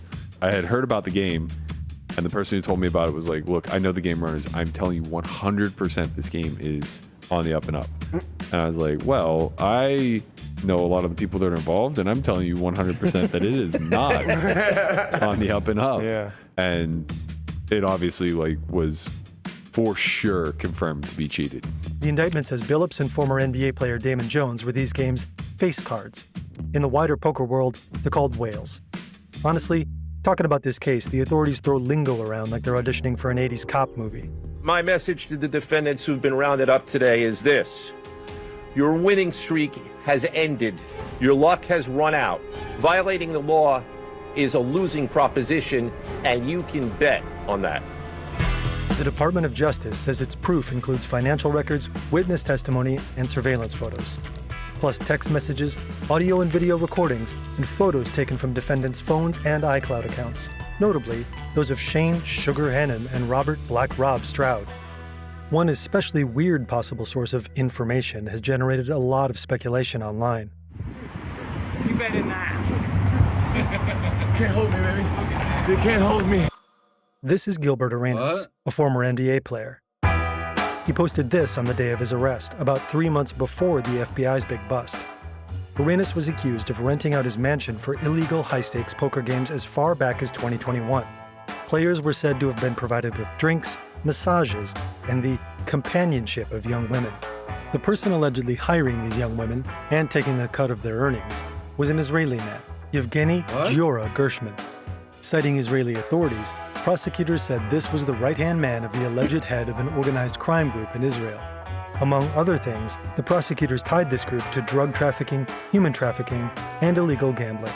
Through Gershman, they said, Israeli organized crime was doing business in LA, and the indictment tied Gershman to Gilbert Arenas. And yet, just a few hours after being arrested, Gilbert Arenas posted himself dancing. He says he had nothing to do with the games, in which case these custom poker tables the government took pictures of must have been fan tributes. Weirdly, Arenas also suggests that in exchange for his freedom, he may have cut a deal. It's not real subtle, actually. Oh, he snitched? A few months later, the FBI arrests Chauncey Billups and the rest. The next day, Arenas seems to double down on the snitching thing. A Big Mac in here? See, I'm the... Hey, listen. What's the... No, this is my lunch, man. I ain't get to eat it over there, man. I was talking too much. The show must go on. Listen, the Blazers was to go win anyway. The last thing they needed was their coach. Later on, he says he was trolling. Information. What his story really shows is just how inherently murky the world of illegal gambling is. There were so many different branches of this, right? Because it started off, as I understand it, with a couple different games. I think, Chauncey Billups was involved in some capacity early on. But the reality is that as it splintered, we saw these little subgroups, right? Like there was a Miami team, there was an LA team. I've heard something about the Israeli mafia in the LA one specifically. There was a New York branch. Even here in Texas, we had some people that were trying to run these games. So the FBI may have busted a criminal conspiracy. Or maybe the arrests were just the tip of the iceberg. Was it this large entity, or was it just someone that was a part of that entity, right? Was it just one guy who happened to also be in the mafia? Was it one guy that happened to also play in the NBA? You can't really know everybody that was involved. At least 2 of the rigged games are said to have been in New York. According to the DOJ, there's something special about these games. Before they were rigged, they were just regular underground poker games, but they were allegedly run by associates of the Bonanno, Gambino, and Genovese crime families. Mafia? Once they joined the cheating scheme, the mob got a cut. In exchange, it handled protection and debt collection. One game was supposedly held here at 147 Lexington Avenue. The DOJ links this game to the Bonanno family. The other is said to have taken place here at 80 Washington Place. It was allegedly run by John Gallo and Amar Flappy Awauda on behalf of the Gambino family. Plus, Matthew the Wrestler Dadino, who the indictment links to the Genovese family. The DOJ says in 2023, the games merged and both families took a cut. Ooh, thank goodness this entirely fictional game definitely isn't the one mentioned in the indictment. This guy is called Floppy, not Flappy. And Floppy? This is Portuguese D, Hulk Hogan, Portuguese, Dragonfin, Hulk Hogan, Casper, and Bolivian Chauncey. Well, Their names might sound like the people? credits from Goodfellas, but they're a professional crew that has plenty of ways of taking your money. Marked cards are just the start. Method 2. The hidden cameras? Actually, maybe this game isn't so bad. It's hours later, and you seem to be on a winning streak. Turns out that one guy isn't wearing contacts. He just has pink eye or something. You're still down $60K, but your luck has obviously changed. Okay. Or has it? According to the FBI, cheating teams plan their strategy in real time using group chats. Their messages Okay. showed they knew exactly how to string fish along. All this time, they're in control. There could be a camera inside this chip tray scanning the cards as they're dealt. It could be this thing. This isn't a phone. It's a poker analyzer. See that camera on the side? These have been around for a while. This one's from the early 2010s. Early What? versions were just decoys, but newer ones can actually make calls. These methods work by scanning marked decks with an invisible barcode printed on the side. What the And the fuck? DOJ claims the cheating teams in the rigged games used both. And then there's the table you're sitting at. The DOJ says the rigged games used an X-ray table that could read cards face down on the table. It doesn't specify exactly what that means, but Jason England has an idea. And it always gets reported as an X-ray table. It's not. There's no X-rays involved. It is something called a light table. It was invented in the early What? 1990s. And basically the way it works is if you have a strong enough light source, you can shine it right through a paper or plastic playing card. Of course, under normal circumstances, that would be so bright, it would be uncomfortable to look at. You'd be going like this the whole time. So you get a big glass table, you put a piece of felt over that table, and underneath the glass are hundreds of LEDs that are only shining in the UV spectrum. But you can't see it because it's not in the human spectrum. It's only in the UV spectrum. But a camera above the table can see that light, and it can still see right through a normal playing card. That type of situation plays like marked cards, but there's actually nothing on the cards. The table's doing all the work.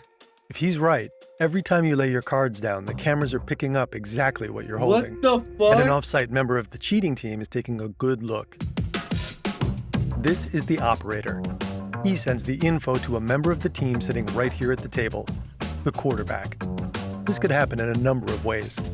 If they're going old school, they could use a thumper. Concealed somewhere in the cheater's body, it relays information through a series of thumps Yeah, that's telling him what to from a do. casino It's essentially a private Morse code. Maybe long thumps indicate suit and short indicate the card. Then 2 long thumps followed by 4 short ones could mean 4 of hearts. But the quarterback doesn't necessarily need that much detail. Maybe 1 thump means the fish has a weak hand. String him along. 2 thumps means he has a strong hand. Minimize how much he wins. Online, you can find all kinds of devices claiming to be modern updates on the thumper. But why not just keep it simple? Believe it or not, it's generally considered okay to use your phone at the poker table. Generally speaking, the reason phones are allowed is that you want people to be able to play casually and enjoy the game. If you don't have a phone and you fold, now you just have to sit there. So it's kind of like you don't want your players to get bored. You want your players to be entertained. And also it takes hours. It can take on hours to like a game to last. So you need entertainment. I think it's more of a time killer for a lot of players. Some players it's out of necessity. Some people are just going to say, oh, if I can't be on my phone, I'm not going to play. Using it during a hand is a no-no. But once you fold, it's fine. That's how alleged cheaters could text about strategy in real time. If there's a quarterback at this table, it's got to be this guy? If so, there are plenty of ways he could get all the info he needs. Maybe his phone acts like a thumper. 1 buzz means you've got a good hand, 2 buzzes means you're weak. Or he's checking his messages between hands and whenever he folds. Either way, he's using the info to direct the play of everyone else at the table. There are plenty of ways to do this. Back in 2024, John South Mazzola allegedly texted this little cheat sheet to the members of his team for a rigged game in Miami. This means if Mikey Renzulli has the best hand, the quarterback will touch a $1,000 poker chip. If it's G, that's Nelson's Spanish G Alvarez, the quarterback will tap his chin. If it's the quarterback himself, he'll tap his wrist or arm. If he's touching his black chips, that means to fold. The fish has the best hand. But back to your oddly similar, but not in a legal sense, game. Damn it, so much for your hot streak. You check under the table. It seems normal. So does the chip tray, no camera there. All the phones are just phones. But you're sure they're screwing you over somehow. The final and maybe most elaborate cheating method starts before the cards have even been dealt. What? This is the Deckmate 2, a popular card shuffler a lot of casinos use. A lot of other people use it too. The Department of Justice says it found this picture of a disassembled Deckmate in Shane Sugar Hennon's iCloud account. Inside are more than 20 different shelves. To shuffle a deck, the Deckmate 2 generates random numbers and puts cards in the corresponding shelves. For example, the card on the top of the deck might go to shelf 12, with the next one going to shelf 3. Eventually, the whole deck gets shuffled in this random order. According to the manufacturer, Light & Wonder, the whole thing takes just over 20 seconds. And the Deckmate 2 also has this little camera inside, so it can identify every card that passes through. The idea is that it can detect whether there are any irregularities in the deck, if certain cards are either missing or doubled up. And since it can identify cards, it can shuffle them in a specific order too. Say, if you want the deck neatly organized by card and suit. And it can potentially do a lot more than that, because the Deckmate 2 can be hacked. Security researcher and consultant Joseph Tartaro proved this at the annual security conference Black Hat USA back in 2023. 2 years later, he showed Wired how it's done. On the back of the Deckmate 2, there's a USB port and an Ethernet port. If you can access these ports, you can hack the shuffler. The Deckmate 2's design is supposed to protect its code from being messed with. Every time the shuffler is started, the firmware creates a hash of its own code. This unique string of characters is like a snapshot of the state of the code at that moment. The firmware then checks that against a verification hash. If the code hasn't been messed with, the two should be the same. But Tartaro and his colleagues changed the verification hash, making it match their altered version of the code. Suddenly, the Deckmate 2 couldn't tell it had been interfered with. Tartaro installed the altered code with a Raspberry Pi. It also connected the shuffler to his phone via Bluetooth. Then every time a deck got shuffled, the Deckmate 2 sent him the exact order. But at the start of a poker hand, the deck gets cut, changing the order in a random way. Tartaro found a way around that too. The app he created just needs to know the cards at one specific position at the table. C2, C4, the flop, whatever. Let's say the player at C3 has a 2 of clubs and a king of hearts. With just that, the app can figure out the deck's new order.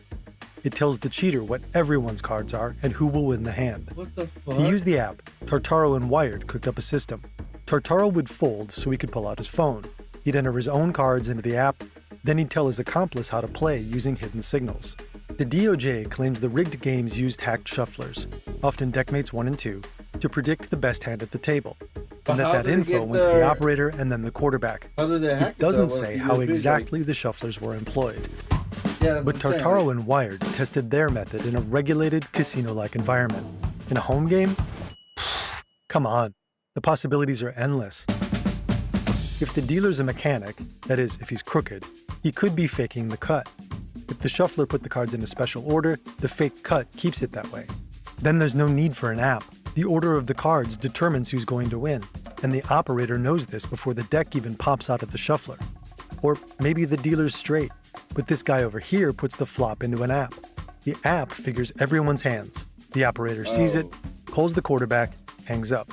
One buzz, the fish has a weak hand. The quarterback touches his nose, everyone gets the signal. Go in for the kill. At the end of the day, this is all hypothetical, but there's one thing we can be sure of. Great tip, playing in a home game, and they're using an automatic shuffler, be scared, because those things can be rigged, or they can transmit the order of the cards to be used to beat you, and there have been countless stories of that. That's probably been the #1 form of cheating, has been using these shuffling machines to know which cards are coming out where. You've got a pair of sixes and are trying to bluff your way through a hand to get back to even. but nobody's buying it. If the Deckmate 2 is hacked, everyone knows exactly what you're up to. They slowly raise the pot, and pretty soon you're in over your head. And with that, you're toast. You've burned through a lot of money tonight. But at a game like this, there's no cash on the table. That's just asking for trouble, for the game to get robbed or raided. So you trade in your chips and stagger home to sleep it off. When you wake up that afternoon, you start justifying things. Something was weird about that game. It was definitely rigged. Was it the guy with the pink eye? Was there a camera over the table after all? There was something up with that shuffler. What's the third It doesn't matter. You can feel something was wrong.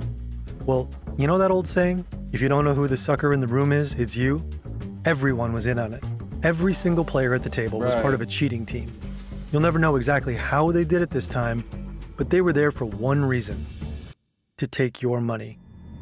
So you decide you're not going to pay. When you get a short text about the money you owe, you politely decline. The DOJ says the victims of the rigged games were sometimes instructed to transfer their debts to a specific person who would launder the money. The alleged cheaters would receive their earnings the same way. That's why most of the charges, like those for Chauncey Billups and Damon Jones, involve wire fraud. The DOJ's allegations suggest that payment was taken seriously. For instance, the DOJ says that in November 2022, an individual it calls John Doe number 5 started getting text messages from someone named Zhen Hu. These messages were about a gambling debt, and they weren't friendly. Shortly after, things allegedly got physical. Later on, Zhen Hu and several others allegedly showed up at the Washington Place game. When they got John Doe number 5 to come outside, one of them assaulted him. Wow. The text messages aren't the only evidence the DOJ claims it recovered from Zhen Hu's phone. The detention letter also mentions a voice note that it claims Flappy Awauda, the alleged organizer of the Washington Place game, left on June 18, 2022. I'm not giving nobody $1. I said, listen, I don't give a you do what you want, this, that, and the third. Then he was like, all right, cool. I'm gonna start just telling people. And I sent him the picture of my gun, of me holding it with a selfie, and I said, I'm gonna shoot you in your kneecaps. You're not scared of the guys in our fictional game. At some point, you start talking a little shit. So do they. And then one day, a few guys show up. And they're not here to talk. As they make their position clear to you, you vow never to try to hang out with celebrities and tough guys again. And just before you lose consciousness, you think, I should have at least used the code FERNTV. God, sorry, there you go. You know, pretty much. I mean, at the end of the day, isn't it like still like could have been like an illegal game and all that too as well? Like, we gonna do go to the cops? You know what I mean? Yeah, I mean, if they're getting in there and assaulting you, yeah, you have every right to defend yourself. Like, it is what it is.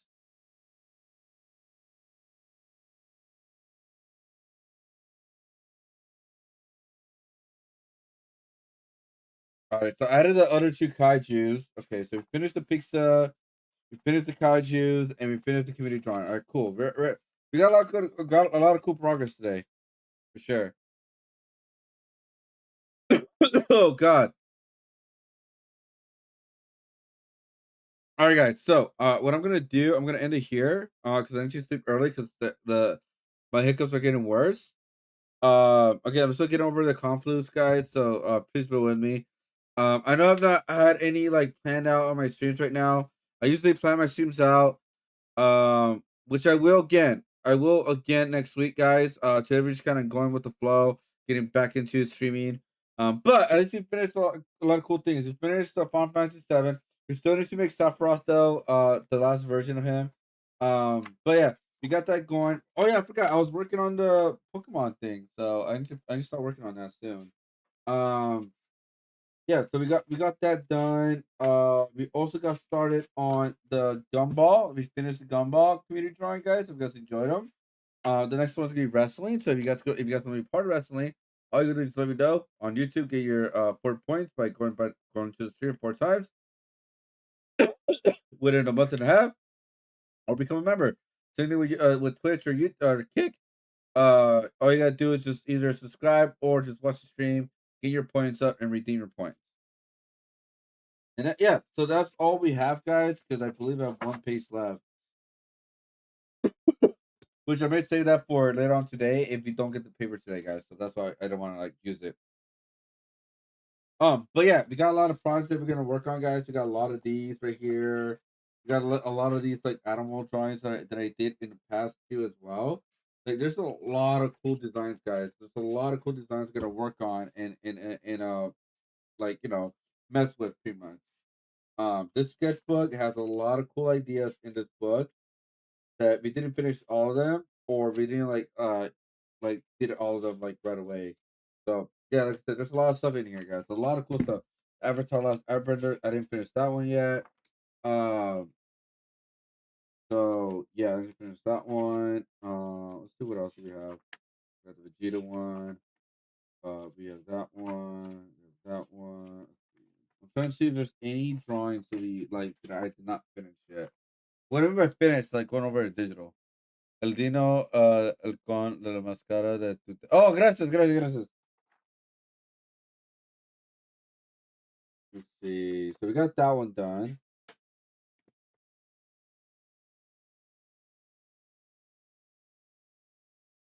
Yeah, I mean, like, I want to make more original characters. Quiero hacer más originales caricaturas. So, voy a hacer más esta vez. Que no estoy haciendo como mucho de fan art ahorita. I do want to make another version of this, which I did with the Marvel. I want to do a DC version of it. So we're probably gonna work on that. Not soon, but that's something I do probably want to work on. I do gotta finish this though. It is almost like done. I gotta finish it though. Like, I really gotta finish that one. We did got the ghost type right here, guys. By the way, this is a big one though. It's extremely big design. Yeah, this is the all ghost Pokemon design, and this is not even like all of them because this is the rest of them right here. Yeah, this is all ghost Pokemon. This is gonna take like a bit long time to finish. Let's see. Oh yeah, it's something I want to do too, as well with other series, guys. So keep looking out for that. And I also want to do more with the Pokemon like Gold and Silver prints, guys. So keep looking out for that. But so yeah, we finished doing the peak stuff. We just added a little few things, nothing too crazy. But we finished the design too as well. Yeah, we did this like not super last one, but I remember doing this one. Let's see. I'm looking at things that I do want to do. This one as a digital art print, by the way. It'll be really, really, really great. Let's see. Oh, I got to finish these two. I did finish Red Hood. That one is done. Right, this one is done. The Red Hood. I need to finish the Nightwing one though. That's the one I gotta finish. Yeah, there's a lot of stuff I gotta finish. Let's see. Yeah, Pokemon. And then we got this one. It's really cool. And then yeah, that's it really. All right, let's call it tonight, guys. We'll see what we're gonna do, bully guys. But next week we have a lot more stuff planned out for sure. Because it's Friday, I may want to play the Power World because it's coming out officially like the full release. And then Shadow gave me the game, so this Friday I may want to play it. I want to see how I feel after work, but for sure I didn't want to play it after work. And then like the thing is like okay, so there's a lot of games we're gonna catch up on and play. The Lego Batman game, obviously I'm playing that on stream. Power World, Mario Kart, they made a new update on that, and I never played it before, so I want to do that. 9 p.m. today. Wait, I thought it was Friday. Wait, what? It's Thursday. Oh, I see. 9 p.m. Pacific. Okay, I see. Okay. That makes sense. Yeah, okay. Because it's midnight East. Okay, yeah, I get it. But yeah, we'll see what we're gonna do fully with all the video games and stuff. But yeah, there's a lot of pods I gotta finish doing, guys. It's overwhelming, but we'll figure it out. Oh, okay. All right. We'll figure it out, guys. All right, we're gonna call it tonight, guys. I hope you guys enjoy the community drawing. It was a fun thing to do. We finished a few artworks. I know I've not been doing a lot of like my longer streams or anything like that. But again, we're just getting back into the thing, getting back to the streamer world, and figuring things out. All right, guys. I'm still like figuring things out. Okay. So, all right, guys. Thanks for watching. Thanks for hanging out. I really appreciate it myself, and I'll see you guys later on today. We may be doing some paintings today, actually. So commission paintings that I got at the convention. So, I'll be doing that. My store will also be updated, guys. So keep a lookout for that. I've updated my store, my website, everything, guys. So if you guys want to purchase some stuff, I'll be uploading the new stuff in my store very, very, very soon. All right, guys. So all right, peace out, my stuff. And I'll see you guys on the next stream. Bye, everybody. Have a good night. Good night. All right, hold up.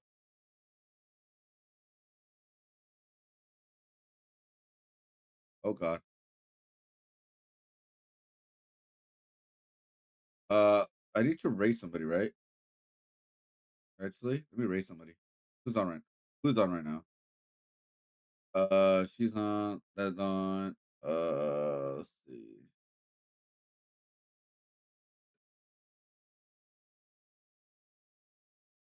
Let's see.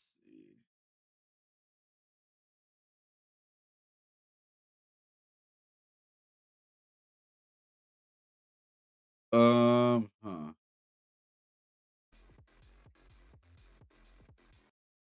Let's go with them.